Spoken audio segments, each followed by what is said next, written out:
The card already had my name on it when Grant took the pen from my hand. I had written Evelyn Hale in the lower right corner, beneath a memory about Thomas singing Blue Moon whenever the dishwasher made a certain whining sound. Grant looked at the signature, then at me, with the patient expression people had been using since my husband died. "Use your maiden name," he said. "This is his family." Behind him, a white banner read, "Celebrating the life of Thomas Hale." Beneath it stood Thomas's brothers, his sister, 2 cousins I hadn't seen since the Clinton administration, and my daughter, Natalie. I waited for her to laugh.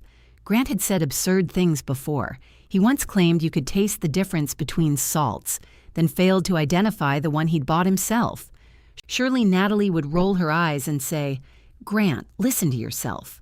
Instead, she glanced toward the line of people waiting to sign cards. "Mom, please," she whispered. "Not today." I looked down at the name I'd used for 41 years. The ink had soaked into the cheap paper. There was no clean way to remove it. That was fitting.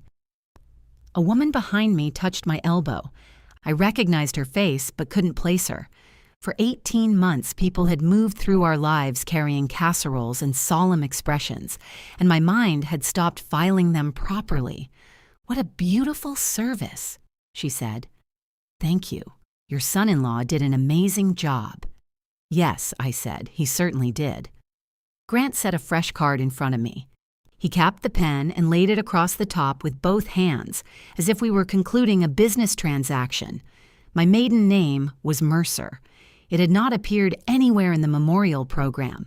Neither, for that matter, had much about my marriage. I left the new card blank. 6 days earlier, Grant had stood in my kitchen with a legal pad and said he wanted to take the burden off me. I was still wearing Thomas's old gray robe because mine was in the washing machine, and I had forgotten I'd put it there. The sleeves hung past my fingers. When Grant asked what kind of service I wanted, I said, "One where he's not dead." It wasn't helpful, but it was honest. Grant nodded like I had given him usable information. "Something warm," he said, writing it down. "Celebratory." Natalie sat at the table stirring coffee she wasn't drinking. Her hair was twisted into the loose knot she wore when she had a headache. At 40, she looked so much like Thomas when she was irritated that sometimes I had to resist the urge to apologize before I knew what I'd done. "I don't want anything grand," I said. Thomas hated being fussed over. Grant paused. Thomas loved being fussed over. We all knew it. He only claimed to hate it so people would reassure him that he deserved the attention. Natalie gave a tired little smile. "Dad would haunt us if the sound system was bad. He'd haunt the technician," I said. "He'd tell the rest of us it sounded wonderful and then corner the technician near the coat closet." For half a second, the 3 of us laughed. That was the problem with grief. It could make a room feel normal just long enough for you to turn towards the person who should have been laughing hardest. Grant recovered first. He always did. "The community hall is available Saturday," he said. "I talked to Carl. They'll waive the fee because of Tom's volunteer work." "Thomas," I said. Grant looked up. He didn't like Tom. "Right. Of course."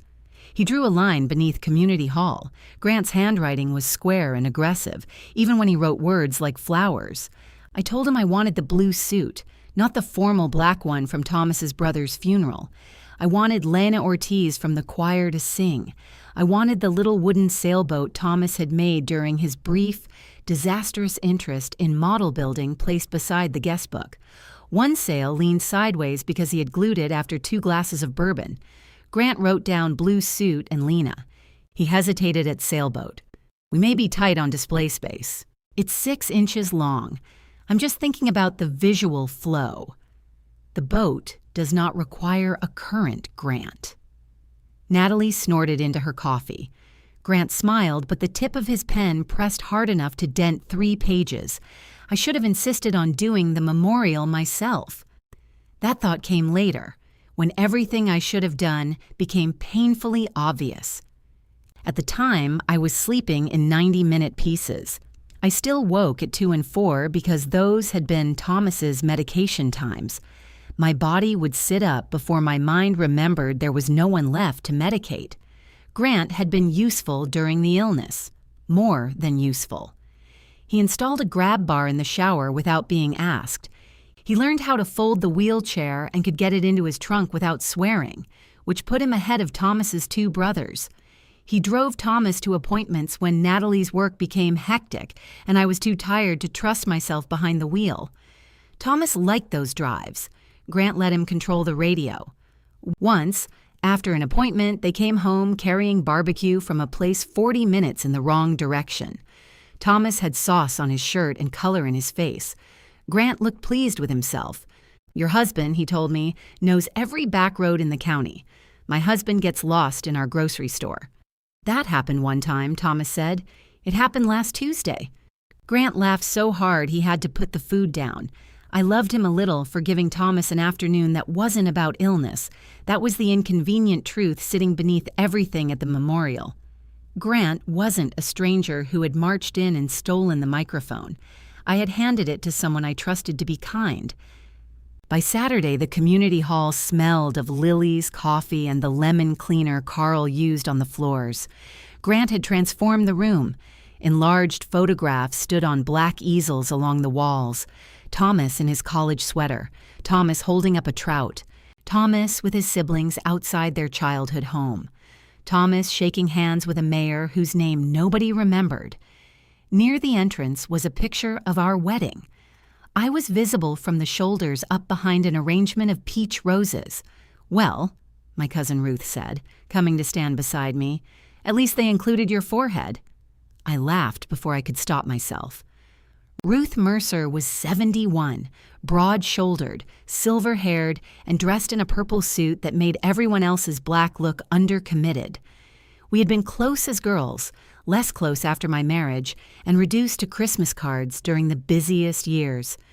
She had driven 3 hours for the memorial and arrived carrying peppermints, safety pins, tissues, and the certainty that somebody would need correcting. "Maybe the florist was important," I said, "more important than the bride." "They were expensive roses." Ruth leaned toward the photograph. "You hated peach. I still hate peach. I remember. Your mother chose them. My mother paid for them.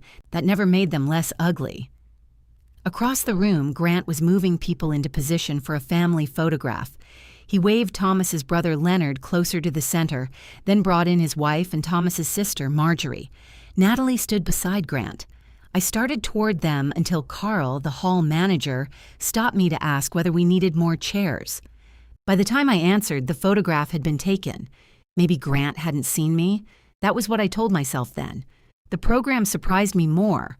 On the front, beneath Thomas's dates, it said, "A tribute from the Hale family." Inside were 3 pages about his childhood, his volunteer work, his friendships, and the wisdom he had passed to the next generation. Our marriage appeared in a sentence that began, "In 1983, Thomas married Evelyn." No last name, no 41 years, just a verb between 2 commas. My sailboat wasn't on the display table. I found it in a cardboard box beneath Grant's coat, wrapped in one of my kitchen towels. I held it by the crooked mast and felt foolishly relieved, as though I had rescued something alive. "There you are." Marjorie came up behind me and pressed both hands around mine. She was 62 and had perfected the art of looking fragile while making other people carry things. "I can't believe he's gone," she said.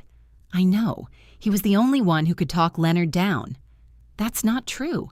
You can talk Leonard down." "Yes, but then I have to listen to him first." That sounded so much like Marjorie that I almost smiled. She noticed the sailboat. "Oh, Lord, he kept that? It was in his office. He told everyone you made it." "He did not. He said you glued the sail backward." "I tried to fix the sail." "After he glued it backward." She laughed, then covered her mouth because laughter still felt illegal. I wanted to tell her about the night he built it, how he'd read the instructions upside down and accused the manufacturer of making the pieces wrong. I wanted to tell the story during the service. I never got the chance. Grant had arranged 6 speakers. Leonard spoke about childhood fishing trips. Marjorie told a story about Thomas defending her from a neighborhood bully. Carl talked about the volunteer committee. A former co-worker described Thomas as the conscience of the office, which would have delighted him because he once stole an expensive stapler when he retired. Natalie spoke last. She stood at the lectern gripping both sides and said, "My father knew how to make people feel like they belonged." Her voice broke on belonged. I looked down at the sailboat in my lap. Natalie told them about the Sunday dinners, how there was always room for one more person and somehow always enough food. She said her father believed a table should never be quiet for long. Everyone smiled through tears. Not one person looked at me. Thomas had never cooked a Sunday dinner in his life. He carved the meat. He poured wine. He told stories while I carried hot dishes around his elbows and whispered, "Move, Thomas," until he finally sat down. When extra people appeared, he welcomed them beautifully, and I went back to the kitchen to stretch 6 servings into 9. I wasn't angry that Natalie loved the memory. I was angry that I had disappeared from it so completely. After the service, people crowded around the memory card table. That was when I wrote about Blue Moon. That was when Grant took the pen. That was when my daughter asked me not to make her husband's cruelty inconvenient. The reception continued for another hour. I shook hands.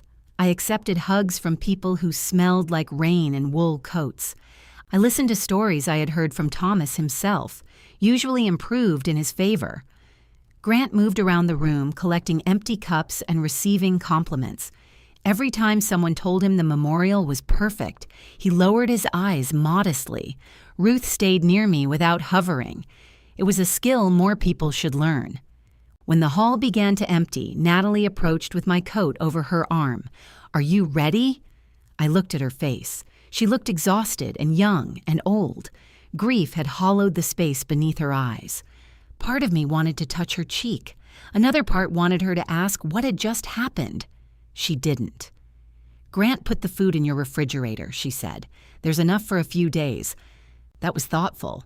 "And he's bringing the photo displays by tomorrow. We can sort through what the family wants to keep." The family. I slipped my arms into my coat. "No," I said. Natalie blinked. "No what?" "Not tomorrow." "Mom, he's only trying to help." "I know." She waited for the rest, but I was too tired to explain a thing I had only just begun to understand. Ruth drove me home. The foil pans were stacked across 2 shelves in my refrigerator, each labeled in Grant's square handwriting. Chicken, potatoes, Hale family. I peeled that last label off and stood with it stuck to my finger. Then I began to laugh.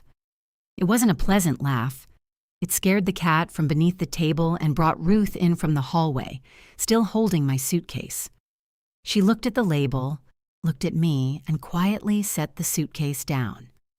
"What do you need?" she asked. For 41 years, I had answered that question by naming somebody else. I folded the label in half until the words disappeared. "Tonight?" I said. "I need everyone to stay out of my house." Ruth nodded as if I had asked her to pass the salt. "Good," she said. "Where do you keep the spare key?" "In the ceramic frog by the back steps. That is the first place a burglar would look. A burglar would see the frog and feel sorry for me." She went outside, brought the key in, and dropped it into the blue bowl beside the telephone. Then she checked the front lock without making a production of it. The cat emerged from under the table. His name was Walter, though Thomas had called him Chairman Walter whenever he sat in the middle of the hallway and refused to move. Walter smelled Ruth's shoes, judged them inadequate, and walked away. "I can make tea," Ruth said. "I have wine. Even better, tea makes people tell the truth slowly." She found the bottle that had been open since before Thomas died. I had poured 1 glass the night he came home from the hospital for the last time, then forgotten to drink it. Ruth smelled it, made a face, and poured it down the sink. That wine has completed its earthly journey. There's another bottle in the pantry. The pantry was full of food other people thought bereaved women ate. Crackers, soup, pasta, canned peaches. Someone had given me 12 rolls of paper towels. Grief apparently caused spills. Ruth opened a fresh bottle and poured 2 glasses. We sat at the kitchen table where one chair was slightly farther back than the others because Thomas always needed more room for his stomach. I reached to pull it in, then stopped. Ruth saw me stop. She didn't look away quickly enough to pretend she hadn't. "Say it," I told her. "I haven't said anything. You've been saying things without words since 1959. In 1959, you put a beetle in my lunchbox. You told my mother I broke the porch lamp. You broke the porch lamp. You deserved the beetle." She lifted her glass to consistent character. The wine felt warm and wrong in my empty stomach. I stared at the folded label beside my hand. "Did you hear him?" I asked. "At the card table?" I nodded. "I heard." "And Natalie?" I heard her, too. There it was. The reason I had asked, and the answer I had hoped she wouldn't give. Ruth turned her glass by the stem. "Do you want me to say Grant is an ass?" "No. He is, but I can save it. He helped us. When Thomas was sick." "I know. He came at midnight once because the bed rail broke. He sat on the floor with a flashlight in his mouth and fixed the stupid thing while Thomas complained that it squeaked. People don't have to be useless to be cruel." I rubbed the edge of the label with my thumb. Maybe he meant the cards were for blood relatives. Then he should have called them blood relative cards. That sounds ridiculous. Yes. I looked toward the dark doorway leading into the living room. From where I sat, I could see the edge of Thomas's recliner and one slipper beneath the footrest. The other was upstairs beside the bed. I had been meaning to reunite them, as if slippers became anxious when separated. Maybe I misunderstood. Ruth drank her wine. "You could help," I said. "I am helping." "By making that face? This is my neutral face. Your neutral face has a verdict. My face has known you 63 years. It has earned opinions." She reached across the table and unfolded the label. Hale Family appeared again, in black marker. "He didn't label the chicken Hale Family," she said. "He labeled who it was for. He likes labels. He labeled you." That landed harder than I expected. I got up and put the label in the trash. Then I took it back out because I didn't want to see it sitting on top. I shoved it beneath a coffee filter and an orange peel. Ruth watched this procedure without comment. "I'm going to bed," I said. "Good. You're sleeping in Natalie's old room. Ignore the boxes. Thomas was using it for storage." "What kind of storage?" "Things he was going to organize. So garbage with hope, mostly extension cords." Upstairs, I changed into the gray robe and stood at the bathroom sink. My face looked smaller than it had a month before. People kept telling me to eat, as if I had misplaced the concept. Thomas's toothbrush was still in the cup. I had thrown away the disposable mouth swabs, the medication syringes, and the plastic basin the hospice nurse left. But the toothbrush remained. Blue handle, white bristles, a dried dot of toothpaste near the base. Ordinary objects were more difficult than medical ones. A syringe belonged to dying. A toothbrush belonged to tomorrow morning. I went to bed without moving it. The front lock turned at 8:47. I knew the time because I was sitting on the edge of the mattress, looking at the clock, trying to remember whether I had fed Walter. A second later, the alarm system announced, "Back door open," in a cheerful woman's voice. Grant called, "Evelyn?" Ruth's door opened across the hall. "Did you invite him?" she asked. "No." We reached the kitchen as Grant came in backward, carrying one of the black display boards from the memorial. He wore khaki pants and a navy quarter zip, the uniform of a man who expected to be thanked for arriving early. He turned and nearly struck Ruth with Thomas's enlarged college photograph. "Oh," he said. "I didn't know you were still here." "I continue to exist," Ruth said. He gave her the brief smile he used when he couldn't decide whether someone was joking. Then he leaned the display against the wall. "Natalie said you'd probably be sleeping. I thought I'd bring these in quietly." "You opened the door," I said. He patted his pocket. "Nat gave me her key. I heard that part. I didn't want to make you come downstairs. Grant, you let yourself into my house." His smile went away. "I did that all the time when Tom was sick. Thomas was sick." The cheerful alarm voice said, "Back door open," again, apparently worried we had missed the news. Grant closed it. "I have 3 more boards in the car," he said, "and the boxes for sorting. Leonard wants the fishing pictures, so I told him I'd set those aside. Marjorie asked about the silver frame from the mantel. The one with our anniversary photograph? I think she just likes the frame. Ruth pulled out a chair and sat down. She had become an audience, which somehow made Grant more uncomfortable than if she had argued. I told Natalie not today, I said. She said you were overwhelmed. I said no. His eyes flicked toward Ruth, then back to me. Okay, if you need a day, that's fine. I'm trying to get this handled while everyone's still in town. Handled. You know what I mean? I don't think I do. He exhaled through his nose. Grant was not a shouter. He compressed. Each irritation went into him like air into a tire. We have photographs, personal items, Dad's volunteer awards. Dad? The word escaped before I could decide what bothered me about it. Grant's face changed. Not much, but enough. That's what I called him. No, you called him Tom. Toward the end, we got closer. I could have apologized. I could have said grief made me sensitive, offered him coffee, and helped unload the car. The entire shape of my life had been built from moments when I knew how to make a room easier. Instead, I said, he was not your father.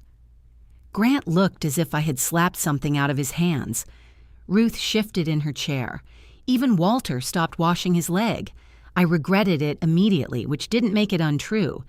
Grant's father, as far as I knew, lived in Arizona and sent Natalie and Grant a restaurant gift card every Christmas. They rarely spoke.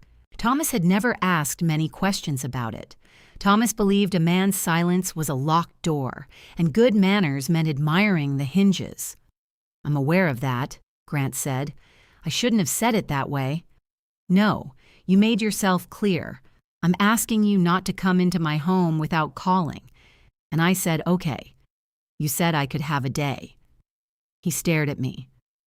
What do you want from me, Evelyn? The use of my first name felt deliberate. Before Thomas died, I had been Evelyn only when Grant was teasing me. Usually I was Mom, sometimes Mrs. H when he wanted something and thought charm would work. I want the key back. He gave a short laugh, but no one joined him. You want Natalie's key? I want the key you used to enter my house. That's not really my decision. It's my door. His hand went to his pocket again. For a moment, I thought he might refuse. Then he pulled out the brass key and set it on the counter. The sound was very small. Natalie will be upset, he said. Natalie can call me. She's barely holding it together. So am I. I know that. That's why I'm trying to help. You told me not to use my married name at my husband's memorial. He opened his mouth, then closed it. His gaze moved to Ruth once more. You may as well explain, she said. I'm already old. I can survive the suspense. It was about consistency, Grant said. The cards are being organized by branch of the family, Hale siblings, descendants, extended relatives. If Evelyn signs Hale, people won't know her original family connection. My original family connection was to Thomas, I said. That's not what original means. Ruth murmured, bold strategy. Grant ignored her. I wasn't erasing you. I was trying to preserve the family history properly. By removing me from the name I shared with him, no one removed anything. I asked you to clarify your maiden name. You said, this is his family. I meant the archive. You did not say archive. There were people waiting. It wasn't the place for a semantic discussion. I looked at him in his neat navy shirt standing beside the key he had been using for a year and a half. He truly believed precision could rescue him. If he found the right noun, the wound would become a filing error. Take the display board, I said. Where? Back to your car. Evelyn, you can bring all of them when I'm ready.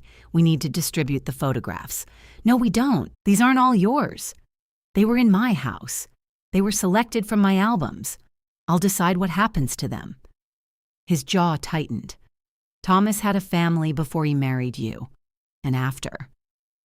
The silence lasted long enough for the refrigerator to click off.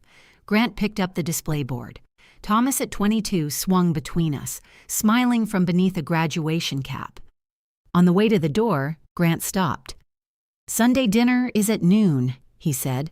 Marjorie and Leonard are expecting it. At whose house? He turned. Here. We discussed it before the service. You discussed it with Natalie. She said keeping the routine would be good for everyone. Then Natalie can host. There isn't room at our place. That sounds like something to discuss before inviting 12 people. Tom would want the family together. I looked at the photograph in his hands. Thomas wanted a lot of things he didn't have to cook. Grant's grip tightened around the edge of the board. Should I tell them you canceled? No, I said. Tell them you invited them to a house that wasn't yours. He carried the photograph outside without answering. Ruth waited until the back door shut. Well, she said, that was terrible. I know, I'm proud of you. I'm going to throw up. That too would be consistent. The cheerful voice announced, back door closed. I sat at the kitchen table and stared at Natalie's key on the counter. My hands had begun to shake. Grant's car remained in the driveway for almost a minute before he pulled away. He didn't unload the other boards. At 9:12, my phone rang. Natalie's name appeared on the screen. I let it ring 3 times, not because I had decided not to answer, but because I already knew the first thing my daughter would ask. What did you say to Grant? Not what had he said to me. Not why had he entered my house. Not whether I had slept after burying the man whose toothbrush was still upstairs. Ruth pushed the phone closer. Answer it, she said softly. But don't answer the question she hasn't earned yet. I picked up. Natalie didn't say hello. Mom, she said, breathless with anger, what is happening to you? What is happening to me? I repeated. Ruth got up and carried our empty wine glasses to the sink. She didn't leave the room. She turned on the faucet, then seemed to think better of it and turned it off again. Grant just called, Natalie said. He's sitting in a parking lot with all of Dad's pictures in his car. He's welcome to go home. He said you demanded my key. I demanded the key he used to enter my house without permission. He was bringing your things back. He was bringing boxes so we could divide my things. They're Dad's things. Your father and I lived in the same house, Natalie. Most of our things did not come with little flags indicating who would die first. That isn't what I meant. I know. Her breathing filled the line. Natalie had always breathed loudly when she was trying not to cry. As a girl, she would press her lips together until a small whistle came through her nose. Thomas used to call her his tea kettle. She hated it after she turned 13, so he stopped saying it in front of her and continued saying it to me. I don't understand why you're treating him like this, she said. Grant loved Dad. I'm not arguing with that. He did everything he could for both of you, for which I thanked him. Then why would you tell him Dad wasn't his father? I closed my eyes. So Grant had started with that part. I should not have said it the way I did. You shouldn't have said it at all. No, probably not. He's grieving too. Yes. You don't get to own Dad's death. There are sentences that arrive in your body before they reach your mind. I felt that one beneath my ribs, sharp and cold. Ruth turned around. I don't believe I claimed exclusive rights, I said. You know what I mean. Grant told me I didn't belong to Thomas's family. He did not say that. You were standing there. He explained the cards. It was an organizational thing. Is that what you thought when he said it? What? At the table. Before he explained it to you afterward. Is that what you thought? Natalie didn't answer. Did you hear him and think, yes, this is about organizing cards? I thought he phrased it badly. You asked me to be quiet. I asked you not to start something at Dad's memorial. I didn't start it. Do you hear yourself? You're keeping score over a sentence when we just lost him. I lost him in my bedroom at 4:26 in the morning. The words came out louder than I intended. Walter ran from the kitchen. Ruth reached for the coffee pot, then stood with her hand on the handle. Natalie's voice lowered. I know when he died. Do you? That's not fair. No, it isn't. I pressed my fingers against my forehead. My skin felt too warm. The refrigerator hummed. A truck passed outside, rattling the loose storm window Thomas had promised to fix before he got sick. I'm not trying to compete with your grief, I said. I'm asking you not to compete with mine. I'm not. You called to defend your husband before asking why I wanted him out of my house. Because I know Grant. He wouldn't barge in. He used a key. He called out after he was already in the kitchen. He's used that key for months, when your father needed care. The situation has changed. You changed it this morning. Thomas changed it by dying. She made a sound that might have been a sob or a breath caught in the wrong place. I immediately wanted to take the sentence back, not because it was untrue, but because I had used the truth to hurt her. I'm sorry, I said. Are you? Yes, because you don't sound sorry about any of this. I don't know what I sound like. I haven't slept. I buried my husband yesterday, and this morning your husband walked into my kitchen to begin distributing my home. He wasn't distributing your home. He told Leonard he could have photographs and Marjorie she could have the silver frame from my mantle. The frame isn't important. Then she doesn't need it. Another silence. I could picture Natalie standing in her own kitchen, one hand braced on the narrow counter. She and Grant had a tidy townhouse with a dining table built for 4 and only 2 chairs, because Grant said extra chairs collected clutter. Thomas used to complain that their home looked like no one had ever eaten toast in it. Sunday dinner was supposed to help you, Natalie said. Did anyone ask me? We talked about it. You and Grant talked about it. You were there. I was wearing your father's robe and trying to remember what kind of memorial I wanted. Being in the room is not the same as agreeing. What am I supposed to tell Aunt Marjorie? That there is no dinner here. She stayed in town for it. Then take her to a restaurant. With Leonard? They won't sit at the same table unless someone manages them. I laughed once. I couldn't help it. What's funny? Nothing. I was just wondering when managing them became a medical necessity. Mom. For 40 years, I have seated your aunt and uncle at opposite ends of my table. I have made 2 kinds of potatoes because Leonard hates onions, and Marjorie claims she can taste onion from another room. I'm not doing it Sunday. So that's it? You're done with everyone? I said, I'm not making dinner. It's the first Sunday without Dad. I'm aware. He would want us together. He also wanted salt after the cardiologist told him not to have it. Wanting was one of your father's great talents. That's a horrible thing to say. It made him very happy. It made me tired. The instant I said it, I saw Thomas at the head of the table, his face lifted toward whoever was speaking. He could make attention feel like sunlight. He could also invite 6 people to lunch and tell me when they were already taking off their coats. Love and exhaustion had occupied the same house for years. No one had ever asked them to choose separate rooms. Natalie's voice became flat. I need to go. All right. Grant will bring the boards another day. Have him call first. I heard you. I love you, Natalie. She hung up without saying it back. I kept the phone against my ear until the silence turned into a recorded voice telling me the call had ended. Ruth brought me coffee. It was too strong and completely black. You forgot the milk, I said. I was distracted by the knife fight. I don't take it black. You do today. I took a sip and nearly coughed. Is it coffee or a warning?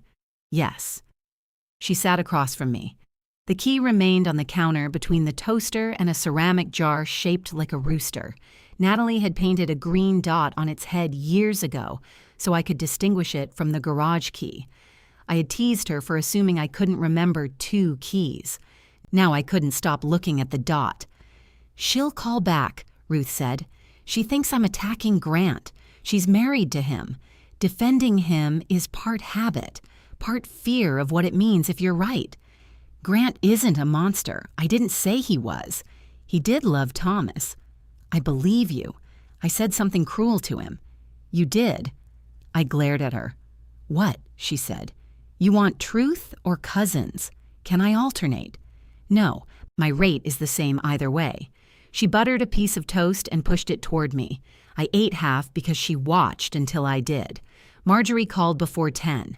I expected Natalie had already reached her, but Marjorie sounded cheerful in the brittle way she used when she wanted information, before admitting she wanted it. How are you this morning, Evie? No one called me Evie except Thomas's siblings. Thomas himself never had. He said Evelyn was a perfectly good name and shouldn't be cut down like an overgrown hedge. I'm upright. That's something. I was just checking about tomorrow. Do you need me to bring the glazed carrots? There won't be dinner tomorrow. A pause. Oh, I'm sorry you stayed in town for it. Well, Grant said it was important to keep things normal. Grant doesn't cook here. No, of course not. But I thought we'd all pitch in. In 41 years, Marjorie's idea of pitching in had consisted of transferring store-bought food to one of my serving dishes. I'm not up to hosting. You wouldn't have to host. We're family. The word sat between us. I would still have 12 people in my house, only 11. Dennis drove back last night. That changes everything. She missed the sarcasm, or chose to. We could just have sandwiches. You can have sandwiches wherever you like. Her voice cooled. Did something happen? Yes. I waited for her to ask what. Instead, she said, grief can make people sensitive. So can being treated badly. Another pause. Longer this time. Grant mentioned some confusion over the memory cards, she said. Did he? He was very upset. He takes these things seriously. So do I. Well, the cards are for all of us. Leonard and I thought they could eventually be arranged by the Hale branches. You're a Mercer by birth. That's all he meant. You're a Bell by marriage. That's different. How? I was born a Hale, and I only spent 41 years as one. I don't think this is a helpful conversation. I agree, she sighed. I just don't want Thomas's things scattered before we all have a chance to choose. Nothing is being scattered. Leonard is leaving Monday. He hoped to take the fishing photographs. He can call me for an appointment. An appointment? Yes, to visit his sister-in-law? To remove something from my house. I see. She didn't. That was clear from the careful chill in her voice. Before hanging up, she asked whether I wanted her to stop by. The offer came too late, but it came. Not today, I said. All right, call if you need anything. I will. We both knew I wouldn't. By noon, the foil pans had begun to sweat in the refrigerator. Ruth and I ate memorial chicken at the table. It was dry, heavily peppered, and somehow sweet. Who made this? She asked. Someone who didn't like Thomas. My phone remained silent. Ruth folded her napkin. I should drive home this afternoon. If I don't water my fern, it will die dramatically and blame me in writing. You could stay. The words surprised both of us. She studied my face, then reached for another piece of chicken. I'll call my neighbor, she said. I nodded and looked toward Thomas's empty chair. For the first time since he died, I wasn't afraid of being alone in the house. I was afraid everyone would come back and expect me to disappear inside it again. Ruth's neighbor agreed to water the fern but refused responsibility for its attitude. She says it was leaning before I left, Ruth told me. Was it? Of course. It's a fern. Leaning is most of the job. She stayed on the telephone another 10 minutes, explaining exactly how much water to use. I listened from the sink while washing 2 plates that could have gone into the dishwasher. Thomas believed dishwashers were for dishes and people were for sitting down, but he also loaded bowls upright and once washed an entire load without soap. For 41 years, I had corrected him. Now I stood there correcting nothing. When Ruth finished the call, she dried the plates. You don't have to do that, I know. I have a dishwasher. I've seen how you load it. You haven't been here overnight since 1997. Some failures are hereditary. I handed her another plate just to keep the argument alive. The house became easier with another person making small noises in it. Ruth opened cupboards without asking, found the wrong towels, and complained that my can opener was designed by someone who hated cans. She didn't lower her voice because Thomas was dead. She didn't pause every few minutes to study me for signs of collapse. Around 3, the doorbell rang. We both went still. Ruth looked toward the blue bowl where the spare key and Natalie's green-dotted key rested together. Doorbell, she said. That's progress. It was Lena Ortiz holding a covered dish and the folded black sweater I had left at the hall. Lena was 65, soft-spoken in conversation and loud enough to rattle windows when she sang. Thomas used to say her voice could remove wallpaper. "I thought you might need this," she said, lifting the dish. "If it contains chicken, I'm calling the police. Cheese enchiladas. You may enter." She smiled, but her eyes were swollen. Lena had sung beside me in the community choir for 9 years before I quit to care for Thomas. She and Thomas had disagreed about almost everything musical. He believed every song improved if you added a harmonica. Lena believed harmonicas should require permits. She set the dish in the refrigerator and stared at the foil pans. You could feed the county. The county is already eaten. This is what survived. Ruth introduced herself, then made coffee so strong Lena took one sip and asked whether we had joined the military. We sat in the living room. I chose the couch. Ruth took the rocker. Lena remained standing until I pointed to Thomas's recliner. "You can sit there." "Oh no." "Lena, he isn't coming back to claim it." Her expression crumpled for 1 second. She sat carefully, as if the chair might recognize the wrong weight. "I'm sorry I didn't sing yesterday," she said. I wondered. Grant changed the order. He said they were running long and needed to keep the program moving. He didn't tell me. I thought you knew. No. Lena looked down at her coffee. "I should have asked you directly. What were you going to sing?" "The Water is Wide." The one Thomas complained was too sad. He requested it every year. He liked complaining about it. He considered that participation. Lena smiled. I could sing it now. The offer was so strange and tender that I almost said yes. For a moment, I imagined her standing beside the television, sending that enormous voice through the house while Ruth clutched the coffee table and Walter fled upstairs. "Not today," I said. "Whenever you're ready. I may come back to rehearsal." Lena's eyebrows rose before she could stop them. "Not this week," I added. "Of course. Maybe not this month. We'll keep your chair." That bothered me more than it should have. "Don't," I said. "Someone else can use it until I'm there." She studied me, then nodded. "All right." When Lena left, she hugged me without saying I felt thin. I appreciated her for that. Ruth closed the door behind her. "I like the singer." "You like anyone who insults my coffee." That wasn't coffee. It was an industrial solvent.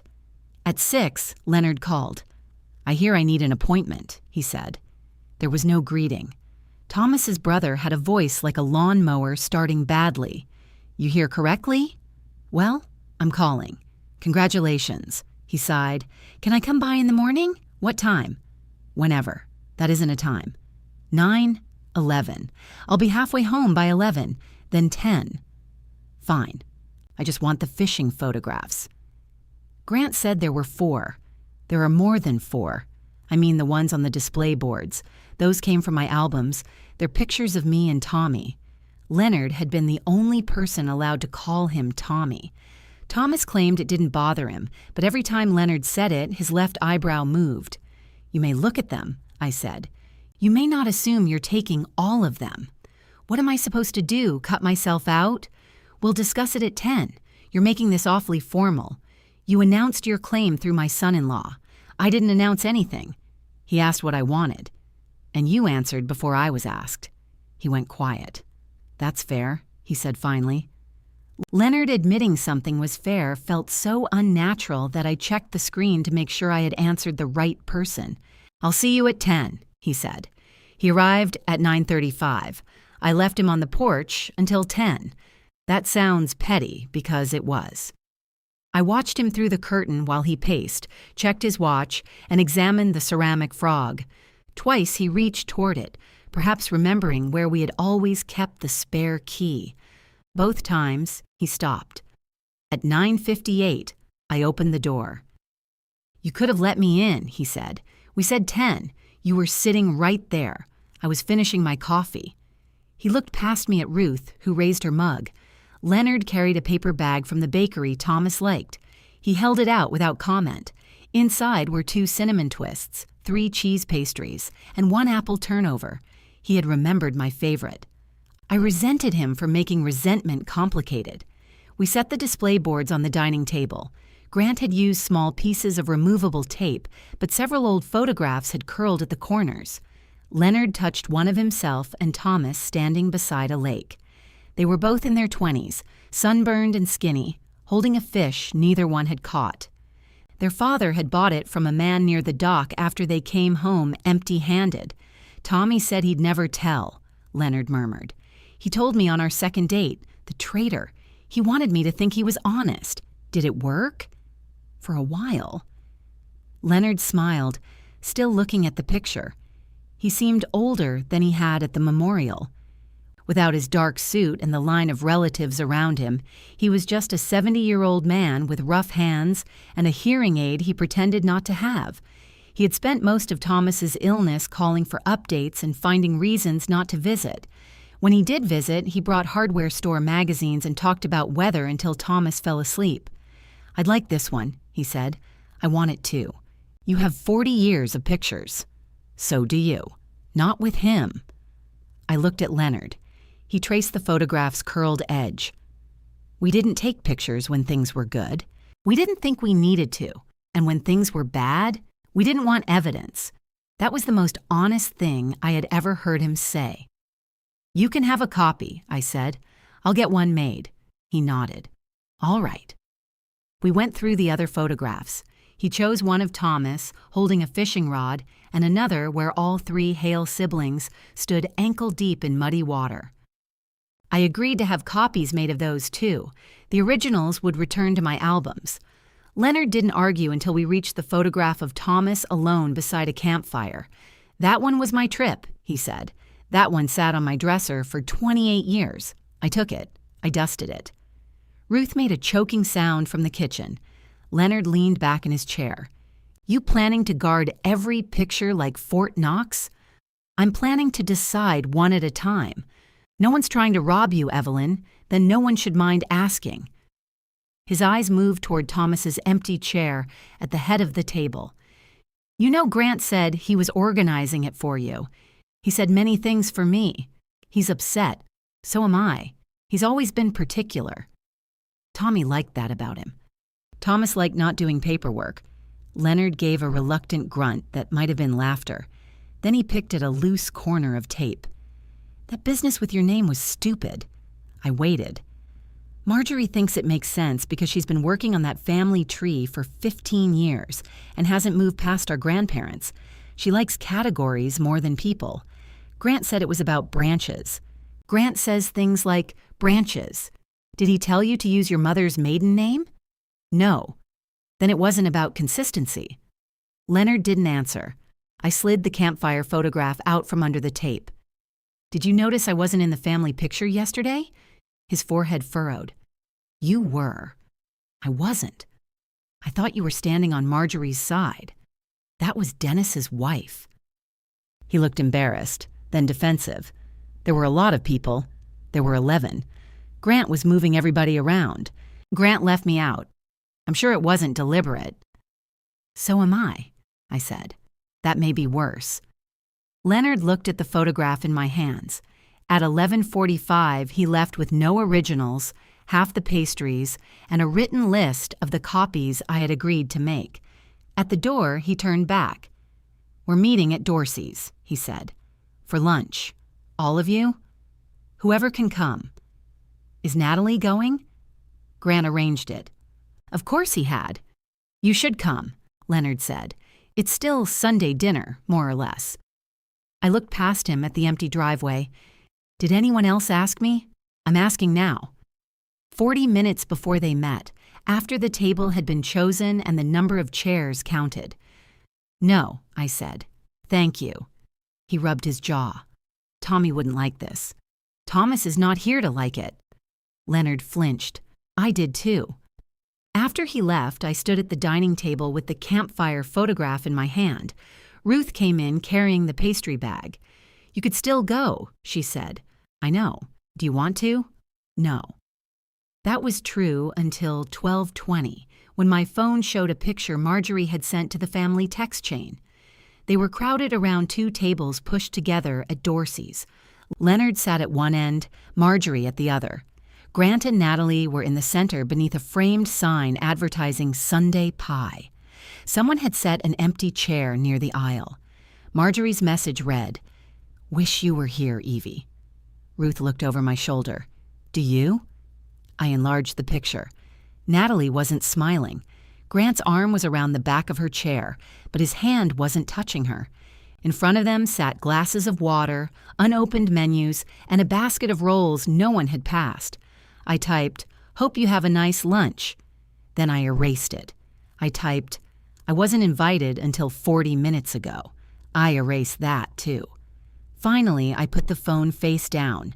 In the quiet, I heard Thomas's voice as clearly as if he were in the next room. "Evelyn, honey, where do we keep the serving spoons?" I reached for the back of his chair. It scraped loudly against the floor as I pulled it away from the head of the table. The chair stopped beside the china cabinet. Ruth looked at it, then at the empty space at the end of the table. "Is that where you want it?" "I don't know.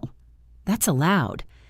Walter jumped onto the seat, turned in a circle, and settled against one arm as if I had moved it specifically for him. "Well," Ruth said, "the committee has decided." I left the chair there. We ate Lena's enchiladas at two small places set along the side of the table. I used the ordinary plates, not the blue and white dishes Thomas liked on Sundays. He had bought them after seeing a table in a magazine and spent the next 20 years complaining that the decorative rims left insufficient room for gravy. The family text chain remained active throughout the afternoon. Marjorie sent a second photograph, this one of 3 slices of pie. Leonard replied that his was coconut, not lemon, and he had told the waitress twice. Dennis's wife wrote, "At least we're together," followed by 2 red hearts. Grant sent a message thanking everyone for honoring the tradition under difficult circumstances. I read it 3 times. "What?" Ruth asked. "He's honoring the tradition at Dorsey's. Maybe he carved the meat. He ordered a turkey club. You can carve anything if you believe in yourself." At 3:17, Leonard left the group chat. At 3:19, Marjorie added him back. At 3:21, he left again. I laughed until my eyes watered, then discovered I was crying. Ruth got up and stood behind my chair. She rested both hands on my shoulders. "No rubbing, no shushing, just wait." "I did all of that," I said. "I know, the dinners. They're talking about Thomas's tradition. I know. He invited people. That was his contribution." He opened the door and looked delighted. He was good at delighted. He was. I could see him greeting Leonard with both arms wide, even if they had argued on the telephone that morning. Thomas could restart a relationship every time someone entered a room. It was one of his gifts. It was also how he avoided finishing most arguments. "I don't want to make him smaller," I said. "You're not. It feels like I am. You're putting yourself back into the picture. People who preferred you cropped will call that revenge." I wiped my face with my napkin. "When did you become so wise?" "I've always been wise. You were distracted by my beauty. You had a unibrow until college. Beauty has seasons." The next morning, Ruth packed her purple suit into a garment bag and gathered her collection of chargers from 3 different outlets. She had developed a system in my absence. Telephone near the couch, tablet in the kitchen, electric toothbrush in the downstairs bathroom. "You've annexed the house," I said. "I like options." She wrote her neighbor's number beside the telephone even though I had never met the woman. "Why would I call your neighbor if you can't reach me? Why would I need someone in another county? She knows how to revive ferns. That may become relevant." At the door, she put both hands around my face. Ruth had done that when we were girls, and one of us was crying too hard to listen. "I can stay," she said. "I know. You can come with me." "I know. You don't get extra points for doing the first week alone." "I know. Are you trying to get rid of me?" "A little." "Good." She kissed my forehead, picked up her bag, and walked to her car before either of us could turn the goodbye into something ceremonial. I watched until the purple sleeve of her jacket disappeared behind the steering wheel. The house changed when her car left. It did not become silent. Houses are never silent. The refrigerator cycled. Pipes clicked. Walter scratched at the rug with the determination of someone tunneling out of prison. but every noise seemed to point toward the person not making it. I went upstairs and found Thomas's toothbrush. I carried it to the trash, stood over the bin, and returned it to the cup. Then I called the photo shop. The young man who answered said copies of older prints might take several days. I told him that was fine. Nothing in Thomas's family had been copied, categorized, or preserved for 41 years. It could survive until Thursday. I removed the pictures Leonard wanted from the display boards and wrote his name on 3 envelopes. I put the originals back into the albums in the hall closet. One album had family written across the cover in gold letters. Inside were photographs of Mercers, Hales, neighbors, choir members, co-workers, and a waiter from our 25th anniversary dinner who had leaned into the picture at the last second. Thomas had loved that photograph. Now that man knew how to enter a family picture, he used to say. At 2, Grant called. He did not begin with my name. I have the boards, he said. When can I return them? 4. I have a meeting at 4. Tomorrow at 10. I can do 5:30 today. That's fine. The efficiency of the conversation irritated me more than an argument would have. Grant could turn resentment into scheduling with remarkable speed. He arrived at 5:28 and rang the bell. I opened the door. "May I come in?" he asked. "Yes." He brought the boards one at a time and leaned them along the living room wall. He had removed the large college portrait from its backing, but everything else appeared intact. We worked without speaking until the last board was inside. "Is that all?" I asked. "There are 2 boxes in the trunk. They're yours." "What's in them? Cards, programs, the guest book, the sailboat. You put it back in the box?" "I didn't know where else you wanted it. It belonged on the table." He straightened. "We went over this." "No. You decided it. We were out of space." There was room for a framed certificate thanking Thomas for serving on the parking committee. He was proud of that. He called it the ugliest certificate in America. He saved it. Thomas saved expired coupons. Grant looked toward the dining room. From the entryway, he could see the chair against the china cabinet.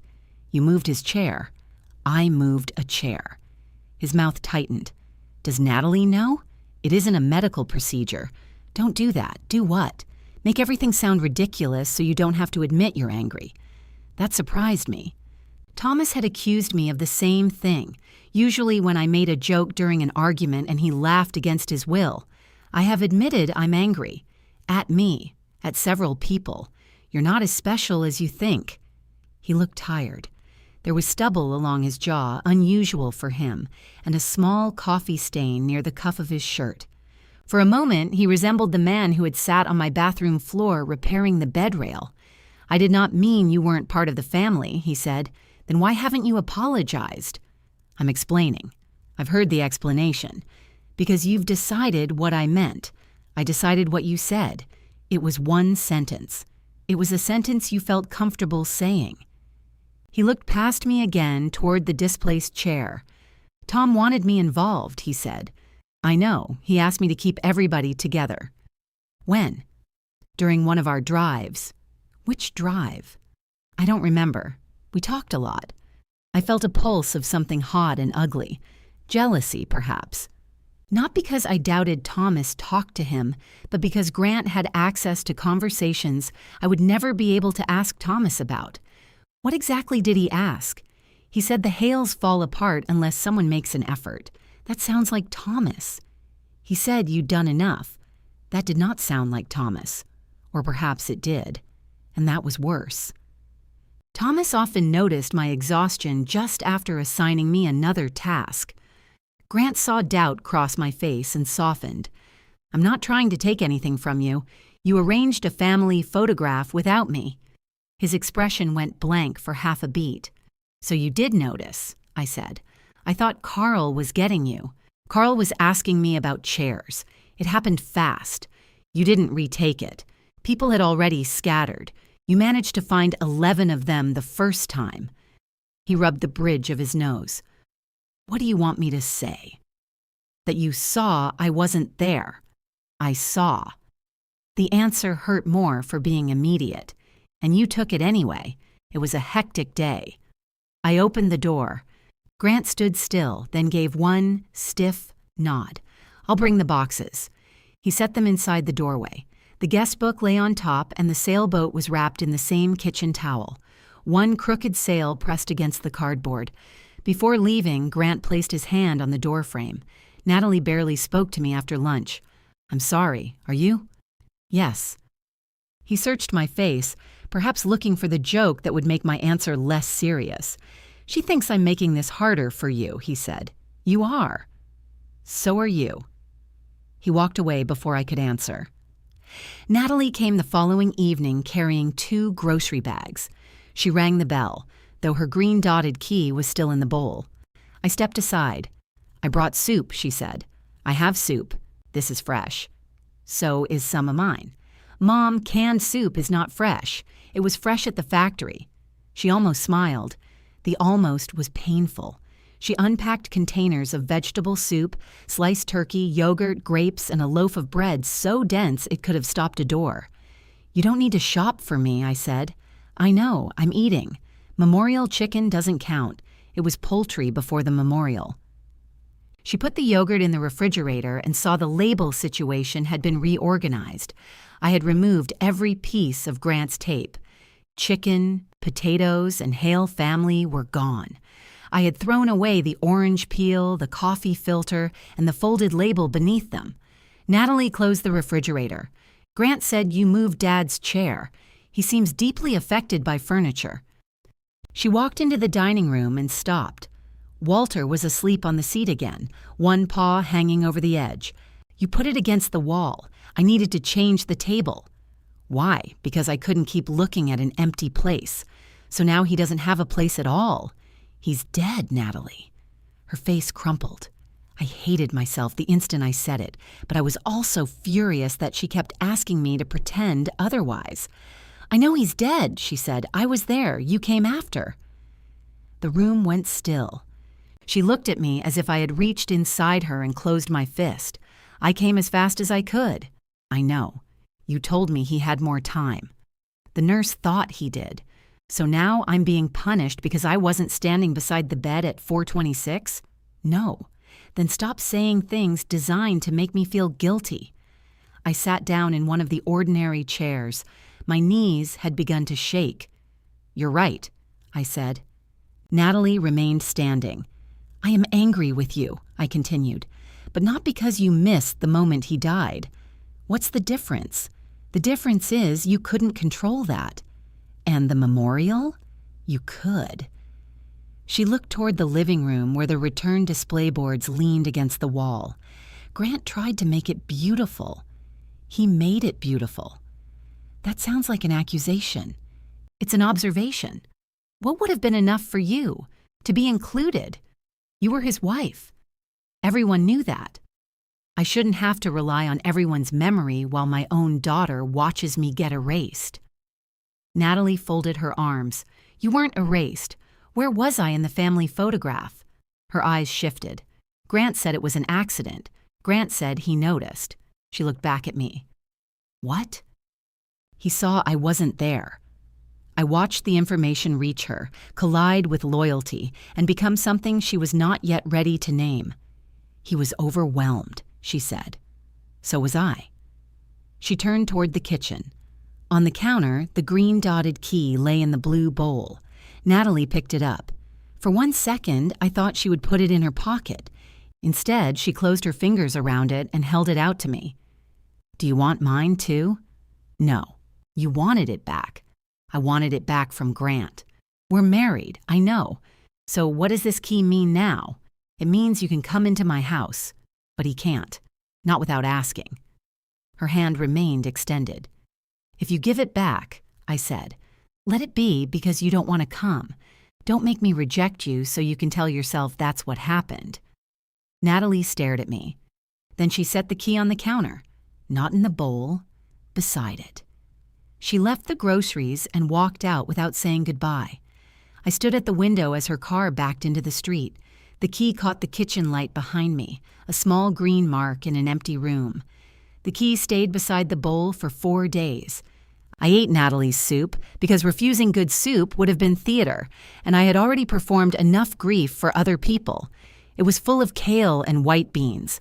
Thomas would have called it yard clippings, and then eaten 2 bowls if I put hot sauce on the table. I washed the container and set it on the counter. Every time I passed the key, I thought about moving it into the bowl. Every time, I left it where Natalie had placed it. An object could become an argument if you gave it enough room. The display boards remained in the living room until I could no longer stand seeing Thomas at 12 different ages staring at me from floor level. I removed the photographs and returned most to their albums.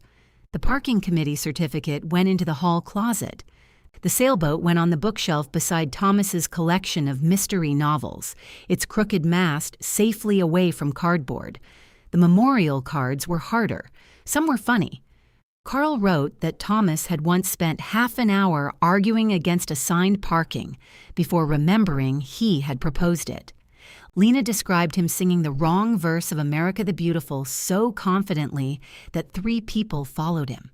A woman named Barbara thanked him for convincing her to apply for a promotion.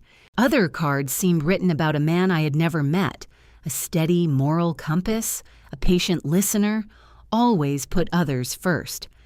I wondered whether death made people generous or forgetful. At the bottom of the box, I found my first card. Grant had put it there, despite the crossed-out signature. The ink had smeared where his thumb must have touched it. I read my own memory about Blue Moon, then looked at Evelyn Hale beneath it. The line through my name was darker than the words. I put the card in the drawer of my bedside table. Marjorie arrived Thursday afternoon at exactly 2, carrying a plastic container of cookies from a grocery store bakery. "I called first," she said. "I noticed. Are we making jokes about that? Only if they're good. They probably won't be." She walked into the living room, stopped at the bookshelf, and touched the sailboat with one finger. "I still can't believe he kept this. I can't believe you believed he made it. He was very convincing. He was shameless. That helped." Marjorie wore a cream cardigan and pearl earrings, the uniform she had chosen after her divorce from Dennis 19 years earlier. Dennis was not the Dennis married to Thomas's cousin, who had left Sunday lunch early. The Hale family had 3 Dennises, 2 Carols, and a persistent belief that maiden names were the source of confusion. I brought coffee into the living room. Marjorie sat on the couch, rather than in Thomas's chair. Walter occupied that now with the confidence of inheritance. "The silver frame," she said after commenting on the weather, the road construction, and the price of butter. "Is it still on the mantel?" "Yes." She looked at it across the room. The photograph showed Thomas and me at our 30th anniversary dinner. We were standing outside a restaurant beneath a striped awning. Thomas's tie was crooked, and my hair had been ruined by rain. The waiter who leaned into the frame wore an expression of wild delight. "That's not the picture I remembered," Marjorie said. "You asked for the frame. I thought it had the one of Tommy and me at the county fair. That's upstairs." "Oh. Do you still want it?" She glanced at me. "The frame?" "Yes. No, I don't want your anniversary picture. You could remove the picture. I'm not stripping your marriage for home decor, Evie. That is an interesting line to find now." Her lips tightened. I deserved that. I sat across from her. Marjorie folded her hands in her lap. Her nails were painted pale pink, perfectly smooth. Mine had split and grown ridges during Thomas's illness. "Grant asked me what I wanted," she said. "I remembered a silver frame. It wasn't this one. Which one was it?" Mother gave us matching frames after my high school graduation. Tommy broke his within a month, so mine became ours. We took turns keeping it. I've never seen it. He probably lost it. That sounds likely. I suppose I wanted proof he hadn't. There was no demand in her voice now, only embarrassment. "I'll look," I said. "If I find it, I'll call you. Thank you." She watched Walter stretch across the recliner cushion. "You moved the chair. Apparently the family has issued a bulletin. Grant mentioned it. Grant has developed a serious interest in my floor plan." Marjorie smiled despite herself. "Leonard said you made him sign an agreement for photographs. I wrote a list. He called it a custody document. He agreed to copies. He also said you left him on the porch. He was early. He's been early his entire life. He thinks it proves moral character. We drank coffee. Without Sunday dinner around us, Marjorie and I had little practice speaking directly. For decades, our conversations had happened while I peeled potatoes and she sat on the kitchen counter describing a problem. Thomas drifted in and out, adding jokes. If the problem was serious, Marjorie waited until I went to check the oven and told him quietly. "Did you know Grant was organizing the cards by branch?" I asked. "Yes." "Was that your idea?" "Not exactly. I showed him my family tree binders." "Binders?" 4. "You haven't moved past your grandparents. I've moved sideways. That sounds like a Hale family specialty." Her mouth twitched. "I told him women should be listed under their birth names so records match," she said. "That's standard genealogy. Did you tell him to correct my signature?" "No." "Did you tell him I wasn't Thomas's family?" "Of course not. You defended him when you called." "I was trying to make it make sense. For you or for me?" She looked down at her coffee. "For me, probably." That answer surprised me. Marjorie set the cup on its saucer. "After Dennis left, I thought I wasn't part of his family anymore. His sister stopped calling. His mother returned a birthday card unopened. 22 years, and suddenly I was just the person who knew where he kept his winter socks. 19 years, I said. "What, you said after Dennis left? That was 19 years ago. 22 years of marriage." "Oh, I know." She pressed her lips together. "Tommy said I'd always be a Hale," she continued. "He told me nobody could divorce me out of the family I was born into. I suppose I liked what Grant was doing because it looked like protecting that. By deciding who wasn't one? I didn't think about it that way. That is becoming a popular sentence. I'm not asking you to forgive the boy. He's 43. Everyone younger than Natalie is a boy to me. He's older than Natalie. Then I'm running out of excuses." Her hand moved toward mine, stopped, and settled on the couch cushion between us. "A widow doesn't become an in-law," she said. It wasn't an apology. Marjorie did not possess the necessary joints to bend one into shape, but it was close enough that I felt some of my anger shift. "No," I said, "she doesn't." Marjorie stayed another hour. We opened one box from Thomas's office. She took a small brass level that had belonged to their father and a photograph of the 3 siblings standing outside a tent. She asked each time. When she reached the door, she turned. "Grant's talking about Thomas's birthday." My hand remained on the knob. "What about it?" "He thinks we should do something." "Of course he does. Tommy always had that barbecue. I had that barbecue." Thomas stood near the grill and gave advice. "You know what I mean? I'm learning to ask." She glanced at the ceramic frog through the side window. "I don't think Grant understands what's changed," she said. "Do you?" "No," she admitted, "but I'm beginning to understand that something has." After she left, I found an old church bulletin beneath the couch, a peppermint wrapper behind Thomas's chair, and one of his hearing aid batteries on the rug. I picked up the battery and carried it around for nearly an hour because I couldn't decide which kind of trash it belonged to. In the end, I put it in the kitchen junk drawer beside 3 dead pens and a screwdriver with no handle. At 6:30, I changed into black pants and a blue blouse. I brushed my hair twice, put on lipstick, wiped it off, and put it on again. Walter watched from the bed. "I'm going to rehearsal," I told him. He yawned. The community church was 10 minutes away. I almost turned around twice. Once at the end of my street and once in the parking lot when I saw Lena's car. Through the fellowship hall windows, people moved among rows of metal chairs. My old seat had been in the second row, 4th from the left, close enough to see the director and far enough from the piano to avoid hearing every mistake. A woman I didn't recognize was sitting there. I stood in the doorway holding my music folder against my chest. Lena saw me first. She didn't shout my name or rush across the room. She only smiled and lifted one hand. "Altos are over here," she said, as if I had attended the week before. I remember. There's a chair beside me. The chair wasn't mine. It was in the 3rd row, near the aisle. and one leg wobbled. I sat anyway. The director, Martin, nodded at me and continued passing out music. No speech, no condolences. On the first page was "The Water is Wide."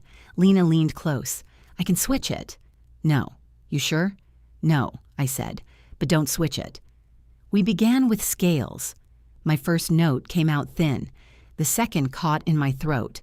By the fourth, I found enough air to make sound, though it didn't feel like singing yet. When we reached the song, Lena's voice rose beside mine, steady and enormous.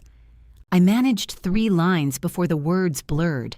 I stopped moving my mouth and stared at the page. No one stopped for me.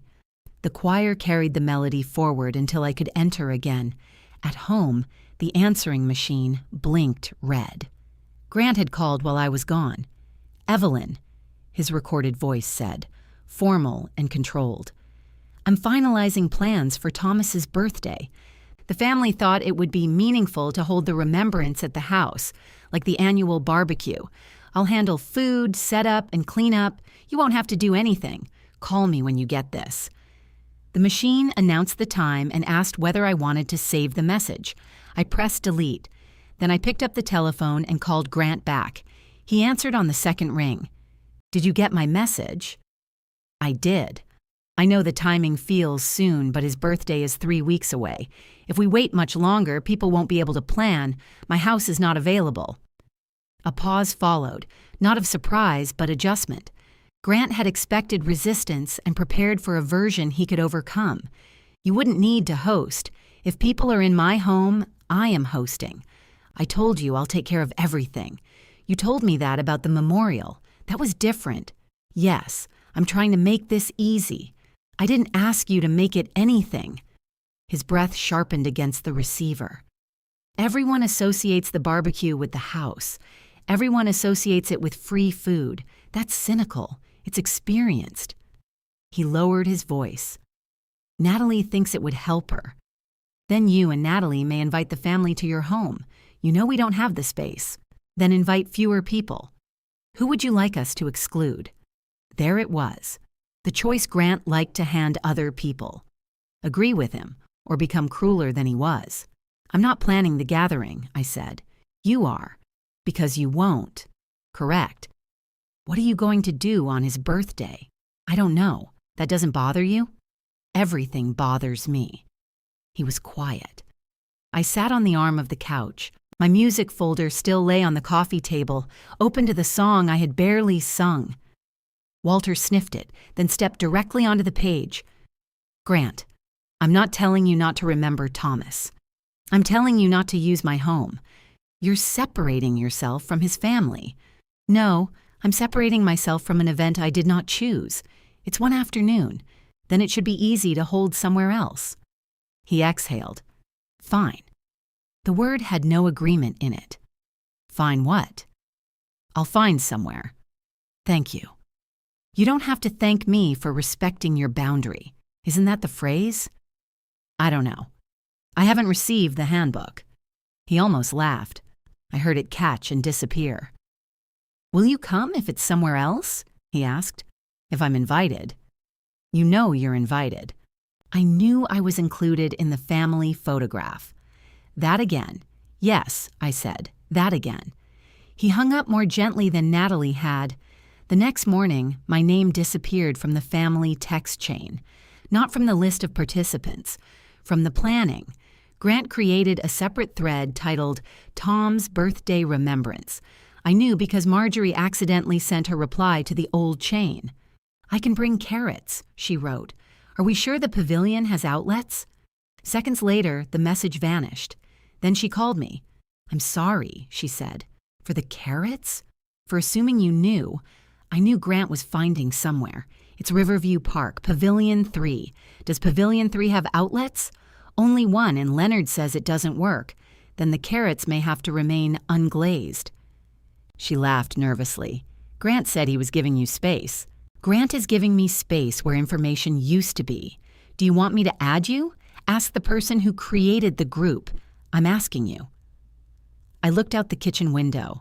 A squirrel sat on the back fence eating something it had stolen from my garden. "Yes," I said. "Add me." Messages began arriving immediately. Leonard wanted to know whether charcoal grills were allowed. Dennis's wife volunteered plates but needed a final count. Someone named Carol asked if Thomas's choir was singing, which told me she had confused my choir with something Thomas did. Grant had assigned himself hamburgers, hot dogs, buns, condiments, drinks, ice, tables, decorations, sound, and program flow. I typed, "I will attend as a guest." 3 dots appeared, disappeared, and appeared again. Grant replied, "Of course." Natalie said nothing. Over the next 3 weeks, the green dotted key remained beside the bowl. I returned to 2 more choir rehearsals. The woman in my old chair introduced herself as Pam and apologized for taking it. "You didn't take it," I said. "You sat down. I heard that was your spot." It was. She started to stand. "Pam, if the choir assigned seats by grief, no one would ever move." She sat again, though she watched me for the rest of rehearsal as if I might report her. My voice improved. It still failed on "the water is wide," but now it failed 2 lines later. At home, I learned how many hours a day Thomas had occupied without speaking. I missed his cough from the den, the slap of his slippers, the way he opened the refrigerator and announced there was nothing to eat while staring directly at food. I did not miss the television being on during dinner. That admission felt disloyal, so I turned it on and discovered I disliked the noise even more than the guilt. Natalie called twice. The first time she asked whether I had found Thomas's Navy windbreaker. The second time she reminded me to bring a folding chair to the park. Neither of us mentioned the key. On Thomas's birthday, I woke at 4:26. For several confused seconds, I thought I had missed a medication. Then I remembered there were no medications left to miss. I went downstairs and made coffee. Thomas's chair stood against the china cabinet, Walter asleep in the center. I touched the top rail. "Happy birthday," I said. At 10, Ruth arrived wearing sunglasses and carrying a folding chair with a cup holder. "You invited yourself," I said. "You told me the time and place. That is how cousins invite each other when pride interferes. I'm attending as a guest." "So am I. I brought nothing." She opened her tote bag to show me 3 empty containers. "What are those?" "For leftovers." "That is not nothing. That is optimism." Riverview Park was windy enough to lift the plastic tablecloths Grant had taped to the pavilion tables. One corner had already torn loose and was snapping like a flag. Grant stood over a charcoal grill holding a digital thermometer in one hand and lighter fluid in the other. He looked offended by fire. Natalie was arranging framed photographs on a table near the pavilion post. She had chosen 6. Thomas fishing, Thomas at the community hall, Thomas with his siblings, Thomas standing beside Grant at our backyard barbecue 2 years earlier. There was one of Thomas and me. It was the wedding photograph with the peach roses. Ruth leaned close. "Your forehead made the trip. Behave. I'm a guest. Natalie saw us and came over." "You brought Ruth." "Ruth brought herself." "I brought a chair," Ruth said. "Your mother has established strong views about unrequested labor." Natalie looked at me. "Did you bring one?" "My chair's in the trunk." "Good. We're short. Grant told everyone to bring their own. Half of them forgot." I waited. Natalie pressed her lips together. "You don't have to solve it." "I know." She turned back toward the photograph table. The food arrived in stages. Dennis's wife brought 60 paper plates and no forks. Marjorie brought carrots in a slow cooker she could not plug in. Leonard arrived with 3 bags of charcoal after Grant had already lit the grill. Carol brought potato salad with onions, and Leonard announced he wouldn't eat it before anyone had removed the lid. Grant's hamburgers stuck to the grate. He scraped at them with a plastic spatula that began to melt. "Do you have another one?" he asked me. "No." "At home?" "Yes." He looked at me. "My home is 12 minutes away," I said. "You should send someone." He set the melting spatula down. Ruth unfolded her chair in the shade and offered me the cup holder. "I have water." "You brought something."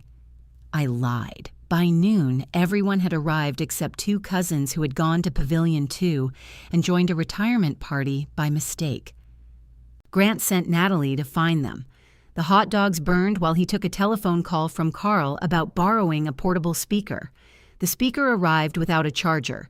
No one suffered. No one starved. But the seamless ease everyone remembered from Thomas's barbecues did not appear. Marjorie's carrots were cold. Leonard ate 2 servings. "Can you tell Grant where Thomas kept the long grill tongs?" Natalie asked me. "In the drawer beneath the stove. Could we borrow them?" "Yes." She blinked. "I'm not driving back for them," I added, "but you may. We don't have time." Then the short tongs will have to rise to the occasion. Her face hardened. "Are you enjoying this? Watching Grant burn hamburgers? Watching everything go wrong? Nothing is going wrong. Lunch is late. You know what I mean." I did. She was embarrassed. Grant had promised to reproduce something he had never understood, and she wanted me to protect him from the difference. "You said I didn't have to solve it," I reminded her. "I thought you want to help. I wanted to be asked before the event was planned.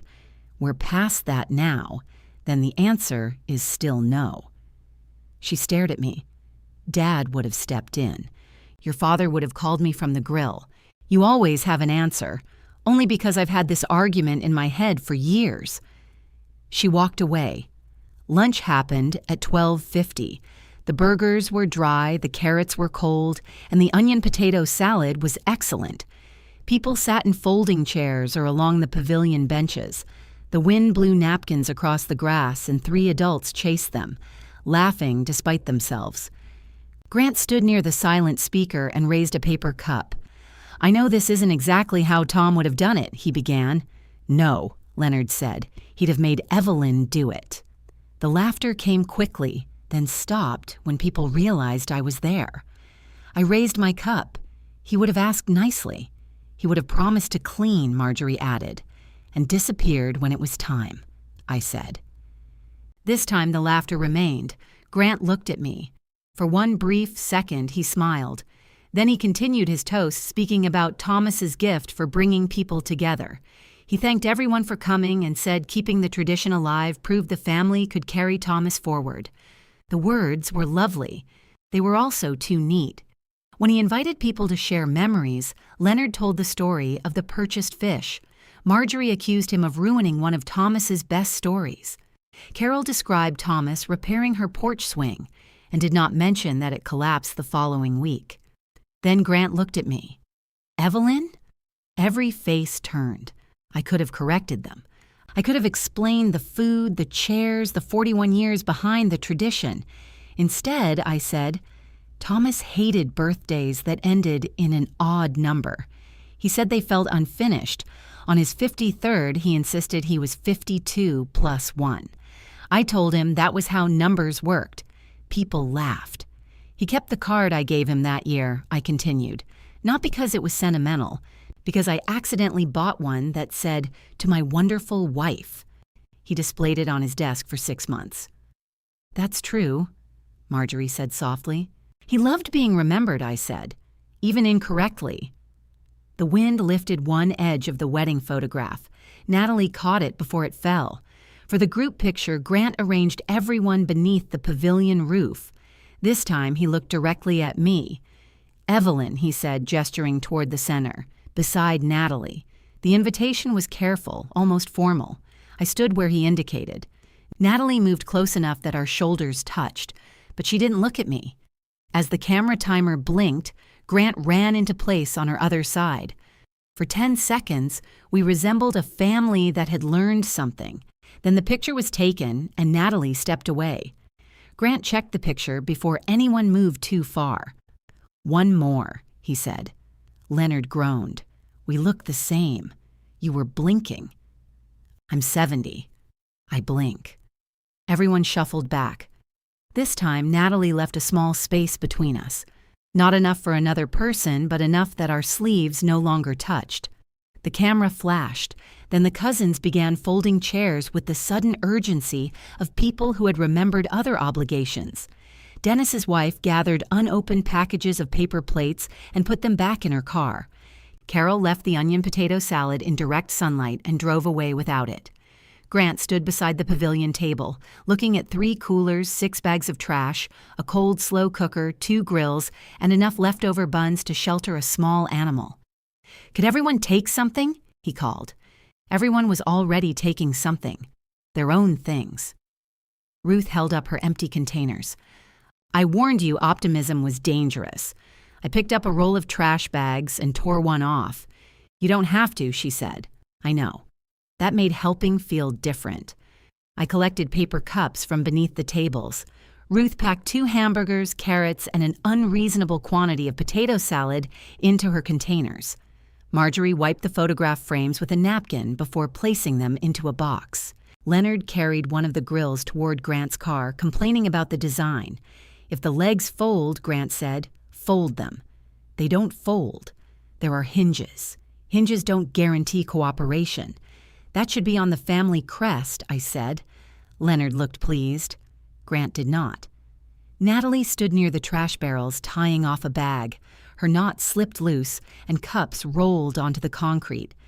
Grant made an irritated sound. "I told you to loop it twice. I did." "No, you looped the handles. You have to cross them first." "It's garbage, Grant. It's all over the ground. I can see that." He crouched to gather the cups. Natalie bent at the same time, and they struck foreheads. Grant swore. Natalie sat back on her heels and started laughing. It wasn't a happy laugh. I recognized the kind. "What?" he asked. "Nothing." "What is funny?" "This. All of it." He looked around as though the pavilion itself had betrayed him. "I tried to do something nice. I know, you said it mattered. It does." "Then why are you acting like I forced you to come?" Natalie's eyes moved toward me. I turned away, but not before she knew I had heard. Ruth handed me another trash bag. "Far barrel," she said quietly. I carried it across the grass. When I returned, Grant and Natalie had separated. He loaded the grill. She put the last photographs into their box, including the wedding picture with my forehead. Grant closed his trunk hard. "I'll return these to you later," he told me. "Call first." He stared for half a second, then nodded. Natalie climbed into the passenger seat without saying goodbye. On the drive home, Ruth opened one of her containers and ate a cold carrot with her fingers. "Do you keep utensils in the car?" I asked. "Yes, but I don't want to spoil you. You stole enough food for a week. I rescued abandoned food. There's a moral distinction, not to the food. At my house, the green dotted key was still on the counter. Ruth placed the leftovers in the refrigerator and moved the key into the blue bowl while making room for a container. I moved it back. She watched me. "It's where Natalie left it," I said. I didn't ask. "You made a face." "My face was opening the refrigerator. Your face has a verdict. Consistent character." The group photograph arrived that evening. Grant sent both versions to the family chain with the message, "Great turnout for Tom." Tradition continues. In the first picture, Leonard was blinking. In the second, my eyes were closed. I saved the first. Marjorie replied with a red heart. Dennis's wife wrote that next year we should reserve Pavilion 1 because it had better parking. Leonard wrote, "Next year, somebody bring metal spatulas." Natalie did not respond. Ruth drove home the following morning after making me promise to call before I started talking to the furniture. I already talked to Walter. Walter has boundaries. He sleeps in a dead man's chair. That is between him and Thomas. At the doorway, she hugged me. "You were generous yesterday," she said. "I picked up trash. You let them fail at being perfect without punishing them for being human.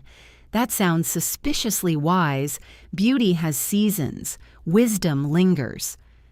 After her car left, I took the memorial photographs out of Grant's box. I replaced the wedding picture with one taken in our kitchen. Thomas stood at the stove wearing an apron that said, "Kiss the cook." I was beside him holding a wooden spoon like a weapon. There was flour on my cheek and smoke behind us. Natalie had taken it at one of Thomas's birthday barbecues after rain forced everyone indoors. Nothing about us looked dignified. I put it on the mantel. The next 2 weeks settled into an unfamiliar shape. I went to choir on Thursdays. I had coffee with Lena on Tuesdays. On Sunday, I made one baked potato and ate it at the kitchen table, while reading a mystery novel Thomas had abandoned halfway through. The solution was obvious by chapter 3. He would have argued with me until the final page. Marjorie did not call. Leonard sent a postcard from home with 3 words, "Copies when ready." I mailed them the following morning with no note. People continued telling me what Thomas would have wanted. Carl thought he would want a bench installed near the community hall. Carol thought he would want the family to maintain his volunteer garden plot. Dennis's wife thought he would want everyone together for Thanksgiving. I began answering, "You should ask him."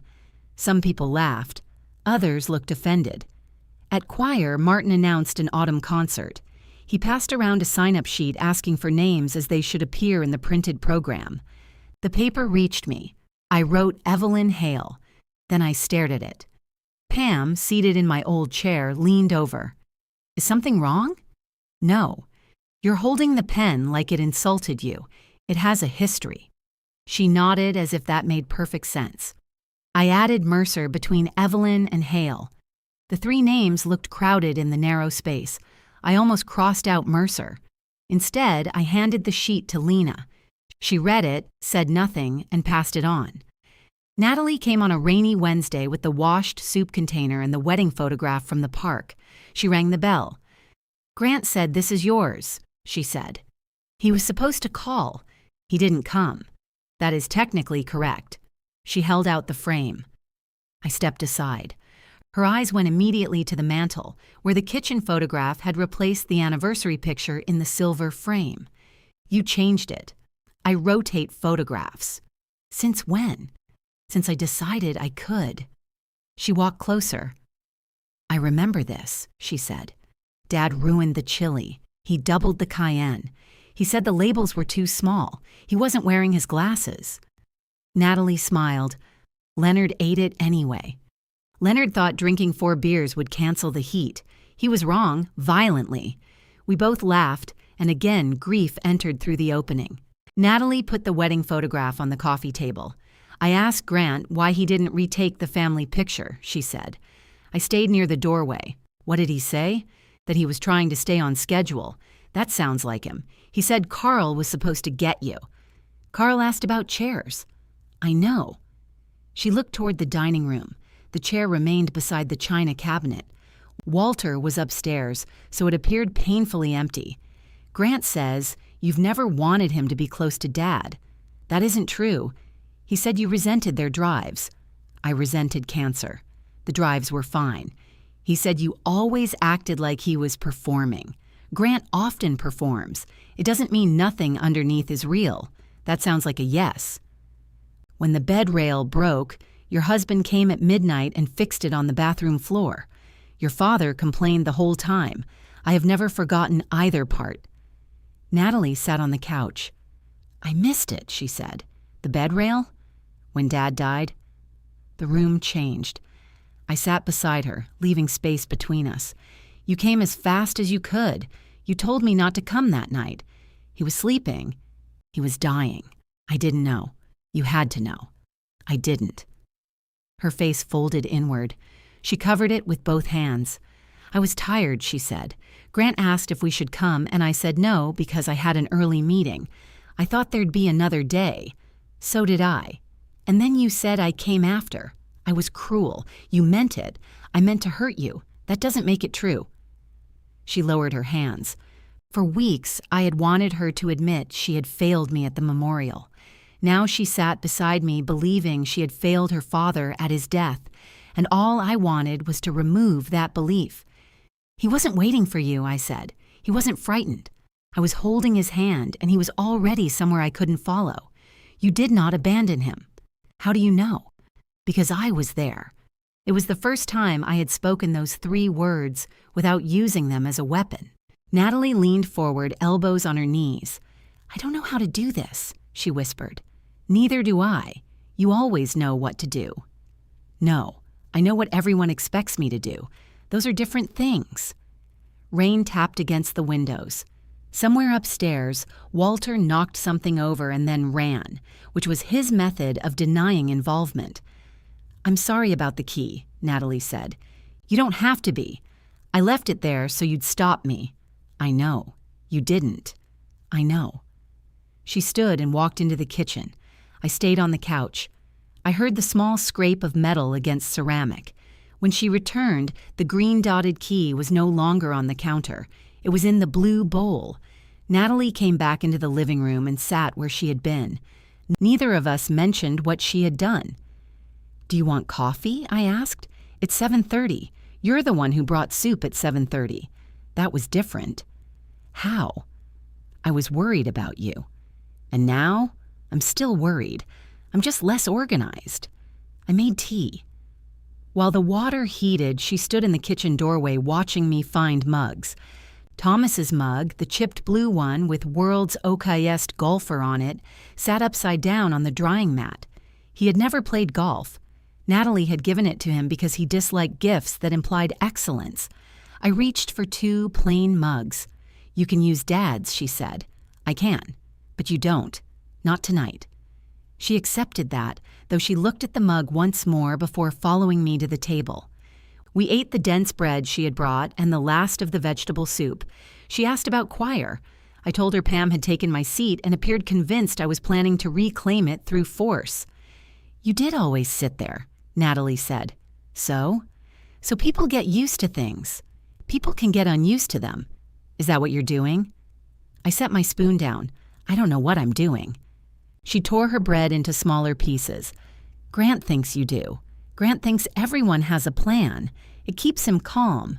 He thinks your plan is to make him look bad. Grant can look however he chooses. That isn't an answer. It's the only one I have. Her telephone buzzed against the table. She glanced at the screen and turned it face down. Is that him? Yes. You should tell him where you are. He knows. The telephone buzzed again. Natalie closed her eyes. You can answer, I said. I don't want to. That was new. Natalie had spent years interrupting meals to reassure Grant about something he could have decided himself, which detergent to buy, whether they needed an umbrella, what time they had promised to arrive. I had mistaken his constant consultation for devotion. Perhaps some of it was. Perhaps devotion, like grief, could become exhausting without becoming false. I'm not going to tell you what to do about your husband, I said. I didn't ask. I know. I'm telling you I won't. You always liked him. I still love him. She looked up sharply. Loving someone is not the same as agreeing to be managed by them. He says you never complained before Dad died. I complained to your father. Did he listen? Sometimes. Did anything change? Sometimes. She waited. Not enough, I admitted. The telephone buzzed a third time. Natalie picked it up, typed something, and set it down. At the memorial, she said, I knew what Grant said sounded awful. I held still. I didn't think he meant it the way you heard it. The way I heard it? You know what I mean? I do. I'm waiting to see if you do. Her mouth tightened. I thought if you challenged him there, everyone would watch. He was stressed. Aunt Marjorie had complained about the seating. Leonard kept changing his speech. The microphone stopped working during setup. I wanted one thing to go smoothly, so you chose me. I thought you'd understand. I did understand. That was the problem. She looked down. You knew I would swallow it, I said. Yes. The word was almost inaudible. I had wanted it for weeks. When it came, it did not feel like victory. Natalie rubbed her thumb along a scratch in the tabletop. I'm not ready to talk about the rest, she said. All right. Don't make that sound like a punishment. I said, all right. You say it like Dad did. Your father said it when he meant the opposite. So do you. I laughed despite myself. That may be hereditary. She smiled, then cried without warning. There was no dramatic collapse. Tears simply ran down her face while she continued sitting upright. I passed her a napkin. She laughed at that, which made the crying worse. You could get a tissue, she said. I bought these in bulk. Dad hated the design. The napkins had tiny lemons around the edge. He He said they looked judgmental. He said the lemons had faces. They do if you stare long enough. We stared at one until we both agreed it looked disappointed. When Natalie left, she took no groceries and no key. She hugged me in the doorway, quick and hard. Then she drove away after answering Grant's fourth call. The key remained in the blue bowl. I began sleeping longer than 90 minutes at a time. Not well, exactly. Grief changed positions in the night. Some mornings it lay across my chest. Other mornings it waited by the bed and followed me downstairs. I threw away Thomas's toothbrush on a Tuesday. There was no ceremony. I was cleaning the sink, knocked it onto the floor, and saw Walter sniff the bristles. I said, "Absolutely not," and dropped it into the trash. 2 minutes later, I took it out. I washed the handle, wrapped it in a paper towel, and threw it away again. That time, I left it. At choir, The Water is Wide stopped feeling like a trap.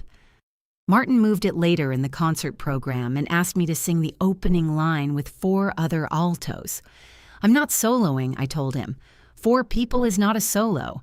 It's a conspiracy. Lena said, "Your voice is steadier than Brenda's." Brenda, standing behind us, said, "I'm right here." That's why I didn't have to raise my voice. The concert was held on a Saturday evening in the same church where we rehearsed. I arrived early wearing a long black skirt and a blouse the color of red wine. Ruth came from 3 hours away and sat in the front row, despite my request that she choose somewhere less visible. "I need to monitor Pam," she said. "Pam isn't a criminal. She has your chair. It isn't my chair. Then she has nothing to fear." Lena's wife sat beside Ruth. Carl came. So did Marjorie, wearing her pearls and carrying a small bouquet of yellow roses. I searched the room once for Natalie and told myself to stop. 5 minutes before we began, she entered with Grant. They sat on the aisle in the 4th row. Grant wore a suit without a tie. Natalie saw me looking and lifted her hand. I lifted mine back. The program felt different from rehearsal. Every cough seemed louder. Every page turn sounded deliberate. When we reached The Water is Wide, I could see the printed name in the program held by the woman in front of Natalie, Evelyn Mercer Hale. All 3 names fit. The opening note belonged to the piano. The second belonged to us. My voice shook on the first word. Lena's came from my left, Brenda's from behind, and Pam's from the seat I once thought was mine. The sound gathered around me without covering me. I sang the whole song. Afterward, people crowded into the fellowship hall for punch and cookies. Ruth found me first and announced that Pam had performed adequately. "She was excellent," I said. "I'm allowing room for growth." Marjorie gave me the roses. "Yellow," she said. "Not peach. I appreciate your restraint." "I found the silver frame." "You did?" "It was in my own attic." We laughed so loudly that Grant looked over. He and Natalie approached carrying a potted orchid wrapped in silver paper. "We couldn't agree on flowers," Natalie said. "So you bought something I can kill slowly. Grant said orchids are easy." Grant studied the printed program in his hand. "Mercer Hale," he said. "Yes, is that new?" "No. Mercer is older. I mean, using both. I wanted both." He nodded as if accepting a change to an agenda. "You sounded good," he said. "Thank you." The song was sad. Thomas hated it. He requested it at the memorial. No, I requested it. Grant's face changed. I thought he had. You cut it either way. Natalie looked at him. "We were running long," he said. "I know." He shifted the orchid from one hand to the other. "I'm sorry about that." The apology landed oddly. It was not the one I wanted, but it was the first thing he had offered without attaching an explanation afterward. "Thank you," I said. He looked relieved too quickly. Then Natalie said, "And the picture?" His relief disappeared. "Nat, you said you were going to apologize." "I just did, for the song. This isn't the place." I almost laughed at the familiar sentence. Natalie folded her arms. "There's never a place." People moved around us holding cups of red punch. Ruth had gone very still beside me. Marjorie suddenly found the cookie table fascinating. Grant lowered his voice. I'm not doing this in public. No one asked you to, I said. Take the orchid home.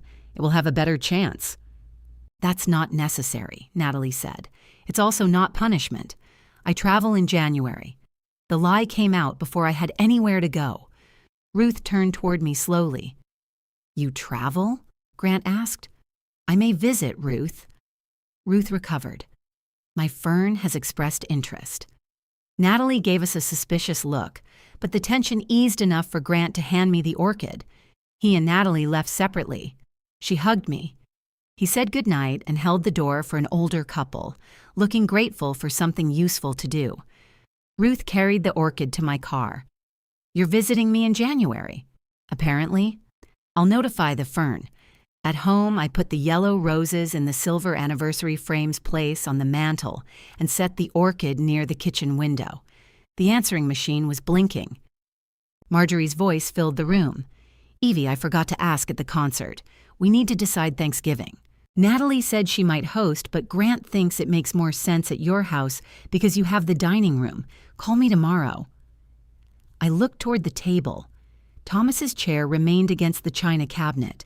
Natalie's key rested in the bowl. The lemons on my napkins judged everyone equally. I picked up the telephone and called my daughter, not Grant. If you want to host Thanksgiving, I said when she answered, I will come early, bring one dish, and help you wash up afterward. Her voice was cautious. And if Grant wants it at your house, then Grant will be disappointed.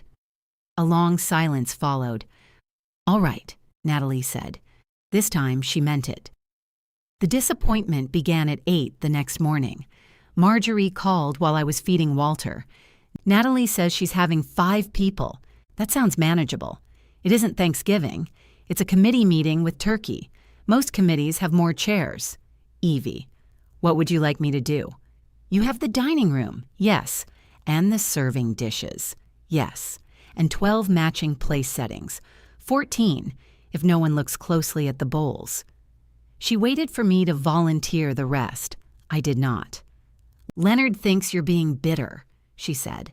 Leonard thinks arriving early is a moral achievement. He says you're dismantling every tradition because you're angry at Grant. I'm changing what happens in my house. Those traditions belong to all of us. Then all of you can perform them. She sighed. You make it sound like work. It was. Well, no one asked you to make everything from scratch. Your brother did. Tommy didn't care if things were perfect. No. He cared if they appeared. Marjorie was quiet. I set Walter's bowl on the floor.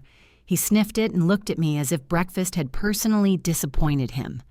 Natalie invited you, I said. Yes. Are you going? Yes.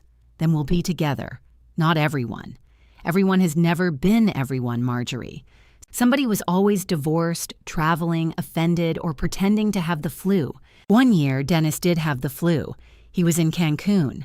That was a different Dennis. It usually was. She laughed despite herself. 5 people, she repeated. 5 adults can have Thanksgiving. What am I supposed to bring? Ask Natalie. That was the boundary she disliked most. Not being denied, but being redirected to the person actually responsible. Natalie called that afternoon. How long does a 14-pound turkey take to thaw? Where is it now? In the refrigerator. When are you cooking it? Thursday. It's Monday. You're fine. Grant says we should put it in water. Grant is anxious. He read the government website. The government would like you to survive. So should I use water? Not yet. There was a pause. You don't sound annoyed, she said. You asked me a question. I've asked you questions before. You used to ask after deciding what I would do. Oh, do you want help making a schedule? Yes.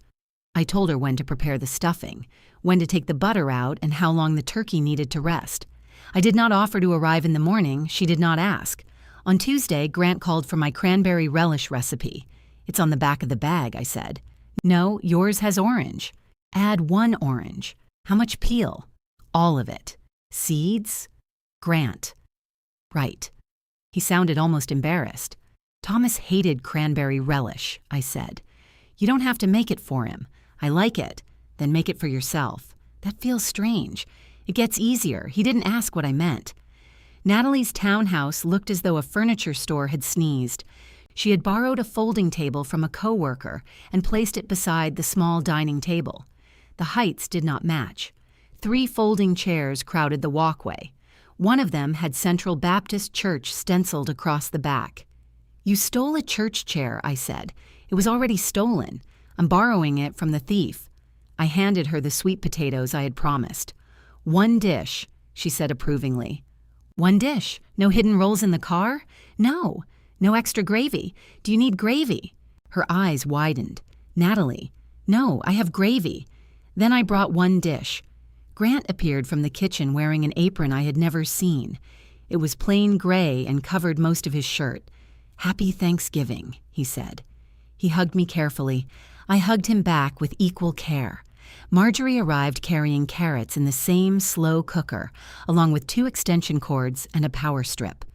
"I've learned," she announced. Leonard came at the exact time printed in Natalie's message and said the folding table was a fire hazard. "What part catches fire?" Natalie asked. "The inconvenience." He had brought wine and 3 jars of pickles. "No one asked for pickles," Marjorie said. "No one ever asks for what they need." "That sounds like our family crest," I said. Grant glanced at me and smiled. There were 5 of us: Natalie, Grant, Marjorie, Leonard, and me. Dennis's wife had gone to her sister's. Carol was eating with neighbors. No one died from being excluded. The turkey took 40 minutes longer than Natalie's schedule. Grant checked the thermometer so often that he let heat out of the oven, extending the wait each time. I told him once, then drank wine and stopped helping. At 3, Leonard opened the pickles. This is why I brought them. At 3:15, Marjorie served carrots in coffee mugs. At 3:20, Natalie stood in front of the oven with her hands on her hips. "Mom?" "Yes?" "The temperature is different in the thigh and the breast." "Yes." "Which one matters?" "Both." "That isn't useful. It's poultry. It's not trying to be useful." Grant brought the website up on his telephone. Natalie looked at him. "If you read me another paragraph from the Department of Agriculture, I'm going to put you in the oven." He put the telephone away. At 3:42, the turkey was done. Grant reached for the carving knife. Natalie put her hand on it first. "I'm carving. You've never carved a turkey. Neither had my mother until somebody made her do it." Everyone looked at me. "Your father watched a video," I said. "Then he told me where to cut." Leonard grinned. "That sounds like Tommy." Natalie's first slice was too thick. The second came off in pieces. By the 4th, she found the angle. Grant started to offer advice and stopped himself. We carried the food to the mismatched tables. There was no head. The folding table made an L, so every chair seemed accidental. I sat between Leonard and Marjorie. Grant sat beside Natalie, close enough that their knees touched under the table. For one moment, no one knew what to say. Thomas had always begun with something dramatic, a toast, a joke. Once a complaint about the turkey he had not cooked. Natalie picked up her glass. "To Dad," she said, "who would be furious we waited until 3:42. "And proud you carved," I said. She looked at me. "To Dad," everyone repeated. Dinner was imperfect and good. The turkey was dry at one end and excellent at the other. Grant's cranberry relish had too much peel. Marjorie's carrots were hot enough to remove skin. Leonard ate them anyway. We talked about ordinary things: road construction, choir, whether Walter was gaining weight. Grant told a story about a difficult client without identifying the client or the difficulty, which made the story very long. Then Leonard asked whether I planned to host Christmas. "No," I said. His fork stopped. "Not even Christmas Eve?" "No. What about Tommy's oyster stew?" "I hate oyster stew. You made it every year. Thomas loved it, so did I. I'll give you the recipe." He looked genuinely injured. "It won't taste the same. That doesn't mean I have to cook it forever. You're throwing everything away." I moved a chair and declined 2 meals. "You know what I mean. I know you've been telling people I'm bitter." Marjorie studied her plate. Leonard shot her a look. "That was private." "She didn't say you told her," I said. He frowned, reconstructing the conversation. Fine, he said. I think you're angry and everyone else is paying for it. Who is paying? The family. For their own food? For losing the home we all came to. My home. Tommy's too. Yes, and he's gone. Leonard put down his fork. Natalie spoke before he could. Uncle Leonard, Mom came today. She brought what I asked, and she didn't interfere once, even when I nearly poisoned us. You did not nearly poison anyone, Grant said. I had a contingency plan, Leonard added, lifting a pickle. Natalie ignored them. She isn't keeping us from being together, she said. She's asking us to stop treating her house like Dad's body is buried under the dining table. The silence was magnificent. Marjorie covered a laugh with her napkin. I stared at my daughter. That was vivid, I said. I've had a stressful week. Leonard leaned back. I still miss the old way. So do I said. His expression softened. That was the part no one believed. They thought refusing to recreate the past meant I no longer wanted it. I wanted it so badly that some mornings I could smell Thomas's coffee before I opened my eyes. Wanting did not make repetition possible. After dinner, Leonard and Marjorie left together because Leonard's car had begun making a noise he described for 15 minutes. They took pickles, carrots, and half the sweet potatoes. I washed dishes as promised. Natalie dried. Grant packed leftovers behind us. You don't have to do every pan, Natalie said. I said I'd help wash up. You can stop. I know. The words pleased both of us. Grant carried containers to the refrigerator. On his second trip, Natalie went to find lids, leaving us alone. Thomas did say it, he told me. What? That the family would drift. I rinsed a roasting pan. We were coming back from oncology, he said. He was having a good day. He said, don't let everybody disappear after I'm gone. That sounds like him. I thought he was asking me to keep things going. He probably was. Grant looked surprised. Thomas liked believing someone could hold people in place, I said. He never noticed the holding was the part that hurt. I didn't want to take over. You did take over. I know. The pan slipped slightly in my hands. I set it down. Grant leaned against the counter. My father didn't call today, he said. I sent him a message this morning. He gave it a thumbs up. I had no joke ready. I'm sorry. When Tom said I was family, I believed him. You were family. Were? Are. That wasn't the problem. He looked toward the dining room where Natalie was crouched beside a cabinet searching for lids. I was wrong about your name, he said. And the photograph. I saw you weren't there, and I took it because I wanted to finish the list. I'm sorry. He did not explain. I dried my hands. Thank you. I don't expect that to fix it. It doesn't. He nodded. But it matters, I said. Natalie returned holding 7 lids, none of which fit. What did I miss? She asked. Your husband apologized. Her eyes widened. Grant frowned. You don't have to announce it like a lunar event. It has comparable frequency, she said. He laughed. When I left, Natalie walked me to the car. My concert program came, she said. The holiday one. I know. It's on your anniversary. Yes. Are you still singing? Yes. She pushed her hands into her coat pockets. Do you want me there? I thought about peach roses, a crooked tie, and 42 years that had been reduced to a sentence between commas. Yes, I said, but I'm not spending the day waiting to see if you come. Natalie looked down, then nodded. I understand. She did not yet, but she was learning to ask. Leonard called 2 days later for the oyster stew recipe. You said you'd give it to me. I did. Well, are you holding a pen? I'm driving.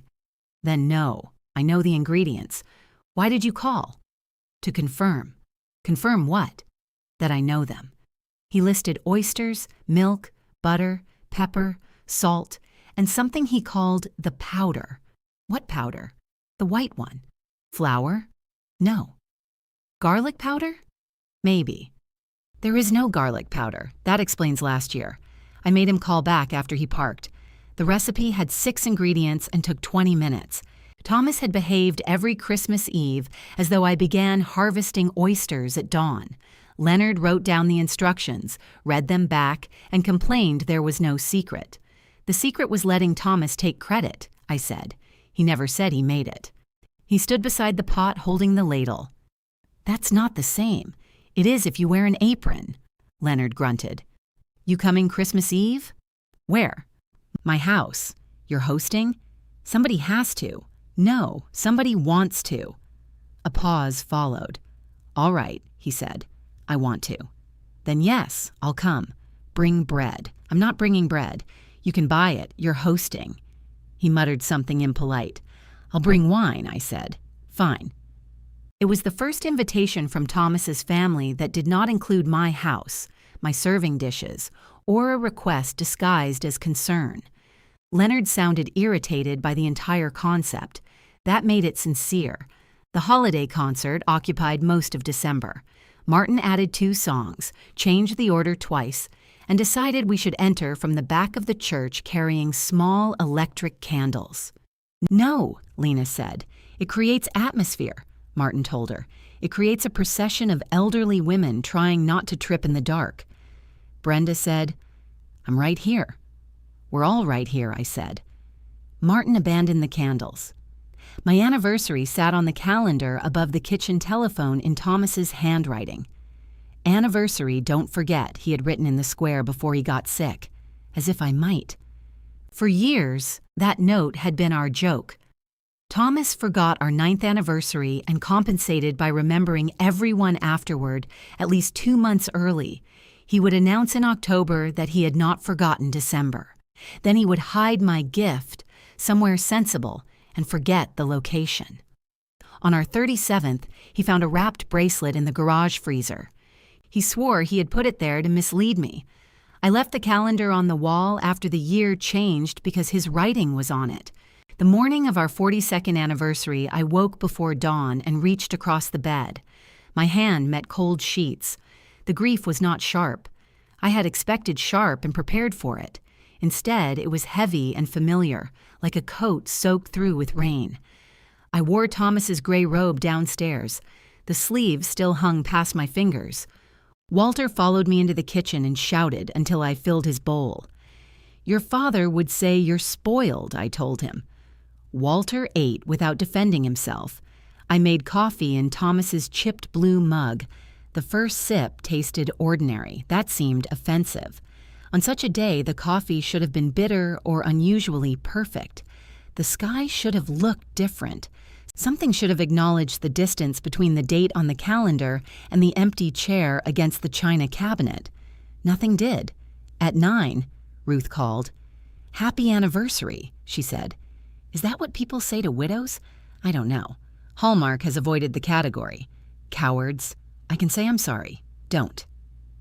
Then happy anniversary. Thank you. She was driving in that afternoon for the concert and planned to stay overnight. Her Fern would be supervised by the neighbor who now resented being part of our family. Do you want me earlier? Ruth asked. No. Truth? Mostly. I can be there by noon. Come at 4. I have to iron my skirt. You're wearing polyester. Polyester doesn't require ironing. It has a crease. You need hobbies. I have choir. You need a dangerous hobby. After we hung up, I took the anniversary photograph from the coffee table where Natalie had left it. Thomas and I stood beneath the peach roses, both of us too young to know how long 41 years would feel or how quickly they would become past tense. I carried it to the mantel and set it beside the kitchen photograph. Both were true. At 10, Marjorie called. At 11, Leonard called and asked whether Thomas had preferred whole milk or half and half in the stew. At noon, Lena sent a message reminding me to warm up my voice. Grant sent a short text, thinking of you today. Natalie sent nothing. I told myself I had meant what I said. I would not spend the day waiting to see if she came. At 1, I showered. At 2, I put on my black skirt and red wine blouse. I applied lipstick, wiped one side, reapplied it, and argued with an earring clasp for 5 minutes. At 2:30, the doorbell rang. Natalie stood on the porch carrying no groceries, flowers, photographs, or containers. She wore jeans and a dark green sweater. Her hair was pulled into the headache knot. "I know you're getting ready," she said. "Yes, can I come in?" I stepped aside. She noticed the gray robe folded over the banister. Then she saw both photographs on the mantel. "I thought you might want company. I have to leave at 4:30, I know. Ruth is coming, I know. Did she call you?" "No. You mentioned it at Thanksgiving." That meant Natalie had remembered. She sat on the couch. I sat in the rocker because Walter had returned to Thomas's chair. He opened one eye, saw no food, and closed it. "Where's Grant?" I asked. "At home. Is he coming tonight?"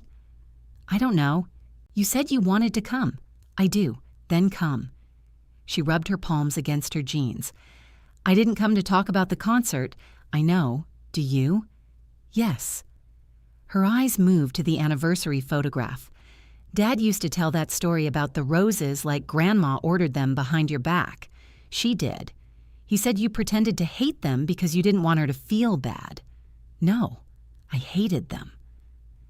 Natalie smiled faintly. "He changed things," she said. "Your father improved stories. He made them about what he thought people should have felt. That is one definition of improvement." She looked at me. "I do that too." I waited. At the memorial, I told myself I was keeping the peace. I told myself Grant was overwhelmed and you were grieving, and if I stopped the whole thing over one sentence, everyone would remember the fight instead of Dad. She swallowed. "But that wasn't why I asked you to be quiet." The room was so still I could hear Walter purring. "I asked you to be quiet because you were the person I knew would forgive me for choosing against you." The sentence went through me slowly. Natalie's hands tightened in her lap. "I heard him tell you to use another name," she continued. "I watched him take your place in your own marriage, and I helped him because standing beside you would have meant confronting him. I chose the person whose love felt safer to hurt." My throat closed. She did not look away. "I'm sorry," she said. "Not because Grant phrased it badly, not because it was a hard day. I'm sorry because I knew it was cruel and asked you to accept it anyway." I stood and walked to the window. Outside, a delivery truck stopped 2 houses down. A man carried a package toward someone else's porch. The world remained unbearably ordinary. "I wanted you to say that," I told her. "I know. I imagined you saying it." "I know." In my version, I knew what to say next. Natalie's voice trembled. "You don't have to forgive me today. That isn't what I'm trying to decide." "What are you trying to decide?" "How to believe you without going back." She stood but did not approach me. "I'm not asking you to go back. You asked for Sunday dinner. You asked me to let Grant into the house. You brought groceries because feeding me was easier than admitting what happened. Yes, you all wanted the woman you had before the memorial, the useful one, the quiet one." "I know." "No, Natalie, you don't." I turned toward her. "Grant hurt me. Your aunt and uncle hurt me. But you were the person who made me believe they were right. When you said not today, you weren't only asking me to avoid a scene. You were telling me my place could be taken, and I should make that easier for everyone." Tears filled her eyes. "I didn't think you had no place. You thought my place was wherever you needed me to stand." She covered her mouth. I almost went to her. My body knew the route. 3 steps across the rug, arms around her shoulders, hand against the back of her head. I stayed where I was. "I built the home your father welcomed people into," I said. "I cared for him when he couldn't stand. I knew what frightened him, what embarrassed him, how he liked his socks folded when his feet began swelling. I was his family when there was no audience, and my daughter let someone tell me I had become a visitor. I'm sorry, I know. This time I did." Natalie wiped her face with her sleeve. "I thanked Grant for every appointment," she said. "I thanked him for the bed rail. I told everyone how much he was doing. I never thanked you. You did sometimes. I brought food. Food is useful. You quit choir. You stopped sleeping. You learned all the medications. I acted like that was just what wives do." So did your father." Her face changed. I had not intended to say it, but I did not take it back. "Did you resent him?" she asked. "Sometimes. Even when he was sick? Especially when he was sick. Then I hated myself for it." She looked frightened by the answer. "I loved your father," I said. "I loved him when he was generous, when he was selfish, when he made me laugh, and when he let everyone believe Sunday dinner appeared because he smiled at the door. A marriage can hold more than one truth." "Grant says, you're trying to make Dad look bad. Grant needs your father to be simple." "Why? Because simple people can't leave you in complicated ways." She sat again. "Grant and I are fighting," she said. I assumed. "He thinks I'm making him apologize forever. He apologized to me once." "I know. He came home furious that you accepted it. That sounds ungrateful. He was furious because you didn't make him feel better." "That sounds familiar." Natalie gave a wet laugh. "I'm not leaving him," she said. "I didn't ask you to." "I know. He thinks you want me to choose." "I don't." "What do you want?" "I want you to notice when you're asking me to disappear." She nodded. "And if I do, I'll tell you. Like this, hopefully with fewer dead people." She laughed again, then pressed both hands to her face. "I'm sorry I let you use missing his death against me," she said. I stared at her. That sentence went in the wrong direction. "You apologized for saying it. I kept punishing you with it because it meant I didn't have to apologize for the memorial." I sat beside her, leaving no space this time. "I should never have said it," I told her. "You did not fail him by arriving after, I know. Do you? Not every day. Neither do I." She leaned into me. I put my arm around her shoulders. It was not forgiveness completed. It was not the old arrangement restored. It was my daughter's weight against my side and my choice to hold it. After a while, she looked toward the mantel. "Why Mercer Hale?" "Because both names are mine. Should I call you something different? You should call me before inviting people to my house." She laughed into my shoulder. The doorbell rang at 4:10. Ruth entered without waiting for me to answer, saw our faces and stopped. "Should I leave?" "No," I said. "Good. It's cold." She removed her coat, looked at Natalie, and then at the clock. "If we're singing, we need to go." Natalie stood. "Can I ride with you?" "Yes. To the concert, I mean." "I know what you meant." I picked up my music folder. For years, an anniversary had meant standing beside Thomas and looking backward at what we had built. On our 42nd, I walked out the front door with my daughter and my cousin, while his chair stayed against the wall. I locked the door behind us. This time, no one had to tell me where I belonged. Ruth drove because she claimed grief and mascara were both traffic hazards. "I can drive," I said from the passenger seat. "You can also sing from the car. If we're late, we're 20 minutes early." Martin looks like a man who counts minutes personally. Natalie sat in the back, quiet but not withdrawn. At a red light, Ruth glanced at her in the mirror. "You all right?" "Yes." "Your mother?" "I'm right here," I said. Ruth kept looking at Natalie. "She's all right," Natalie said. "Not because of anything I did." Good answer. "I did something. Also good." "Could we not grade the reconciliation?" I asked. "I'm grading communication. Reconciliation has a practical exam." Natalie laughed. The sound loosened something in the car. The church parking lot was nearly full. Ruth dropped me near the fellowship hall entrance, then went with Natalie to find a space. Inside, Martin was lining us up according to a system that changed every time someone asked how it worked. "Evelyn," he said, pointing. "Behind Pam, beside Lena." "Third row. You sound offended." "I'm confirming." Pam turned around. "You can have my seat." "I don't want your seat. You keep mentioning it." "That's because everyone else does." Lena handed me a music folder. "You're arguing." "That's a good sign. I argued before. Not about things you wanted." The room filled with black skirts, black pants, coughing, whispered notes, and the smell of somebody's peppermint hand lotion. I checked the first page even though I knew the order. "The water is wide" came fourth. The last song was bright enough to make Martin bounce on his toes while directing. Through the narrow window in the door, I saw Natalie and Ruth enter the church. They took seats on the aisle. The place beside Natalie was empty.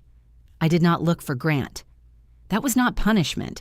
I had spent too much of my life measuring a room by who had not yet arrived. We filed into the sanctuary. The lights were warm.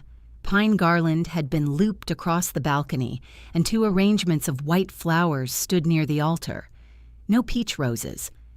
When I took my place, I looked toward the 4th row. Grant was sitting beside Natalie. He wore the same dark suit he had worn to the autumn concert, again without a tie. His coat remained folded across his knees, suggesting he had entered at the last second and had not decided whether he was staying. Natalie's hands rested in her lap. They were not holding his. Ruth saw me notice and raised one eyebrow. I faced Martin. The first 3 songs passed quickly.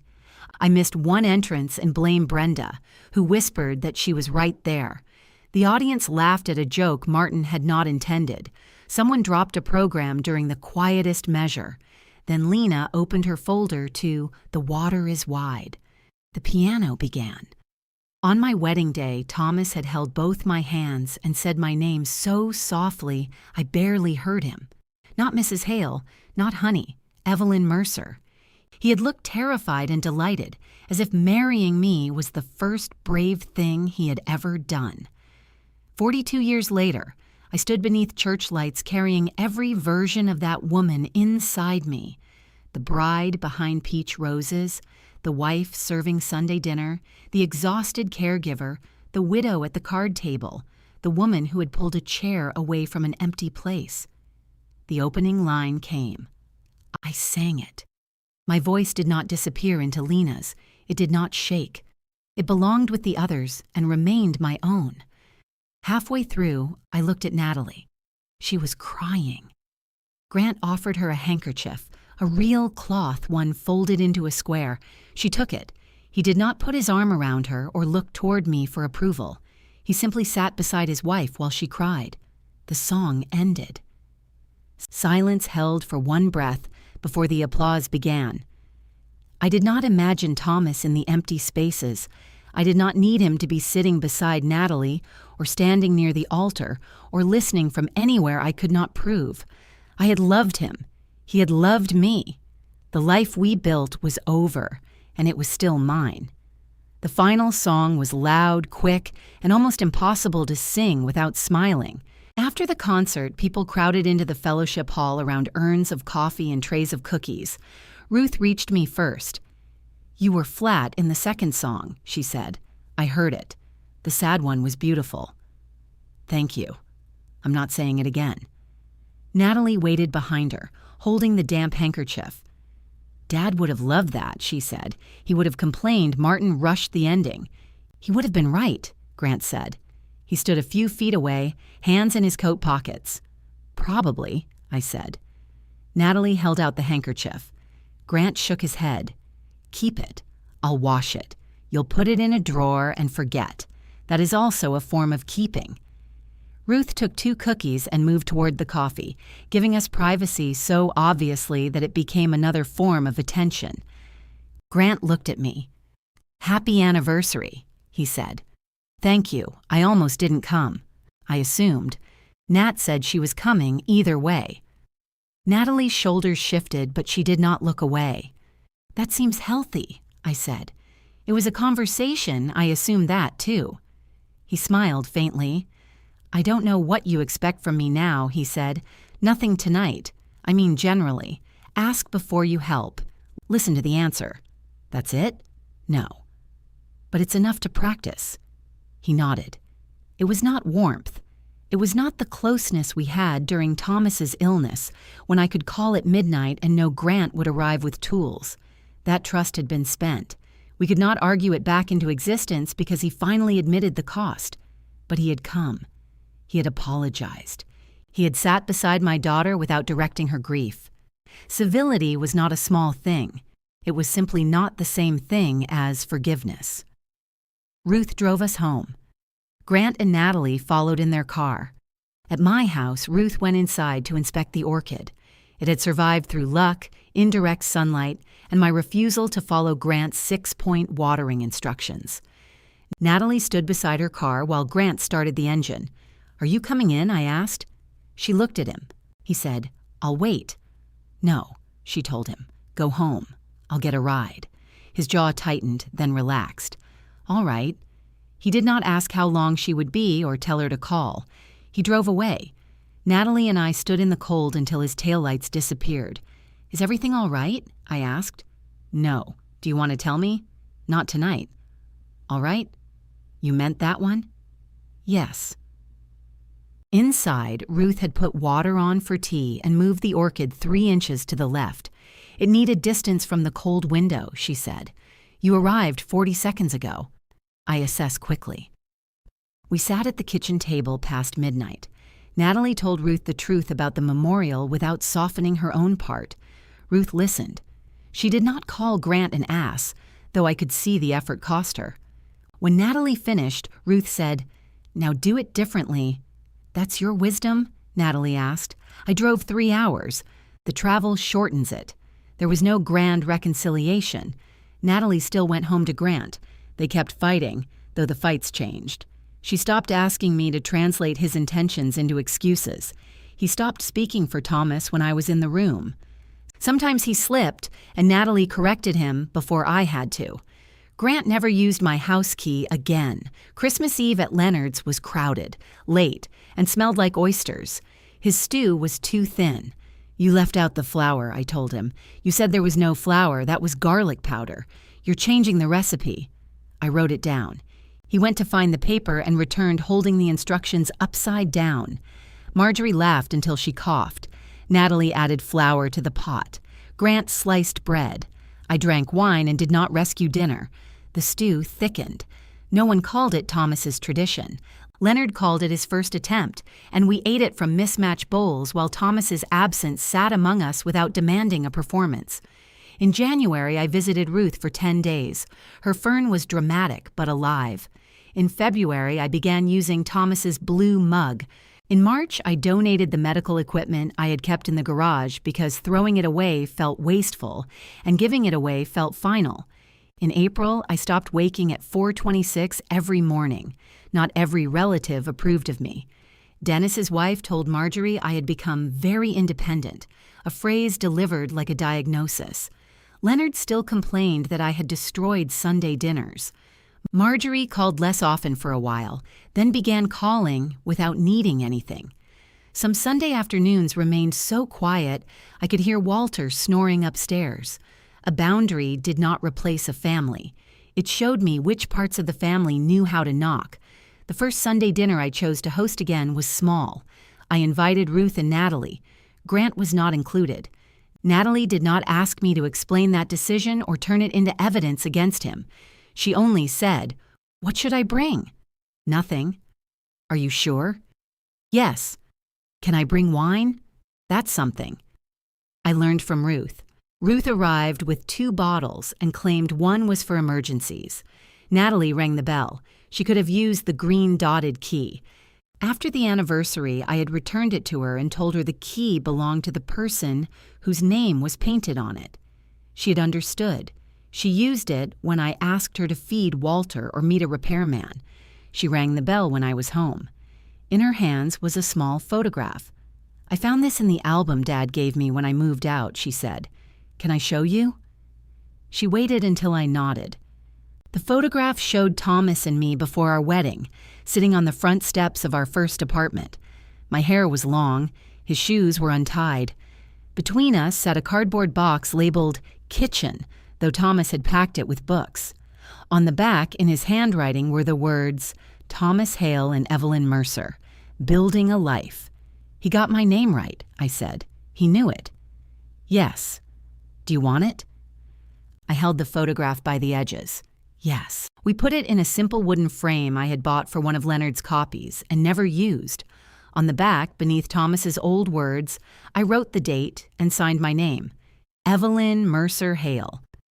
At dinner, we sat along one side of the table so no one occupied the head. I had roasted chicken, made potatoes with onions, and bought the rolls. Ruth complained that the wine glasses were too small. Natalie laughed with her mouth full. Thomas's chair remained against the wall. Walter was asleep in it. Natalie held the framed photograph in her lap and looked at the empty chair beside mine. "Where do you want me?"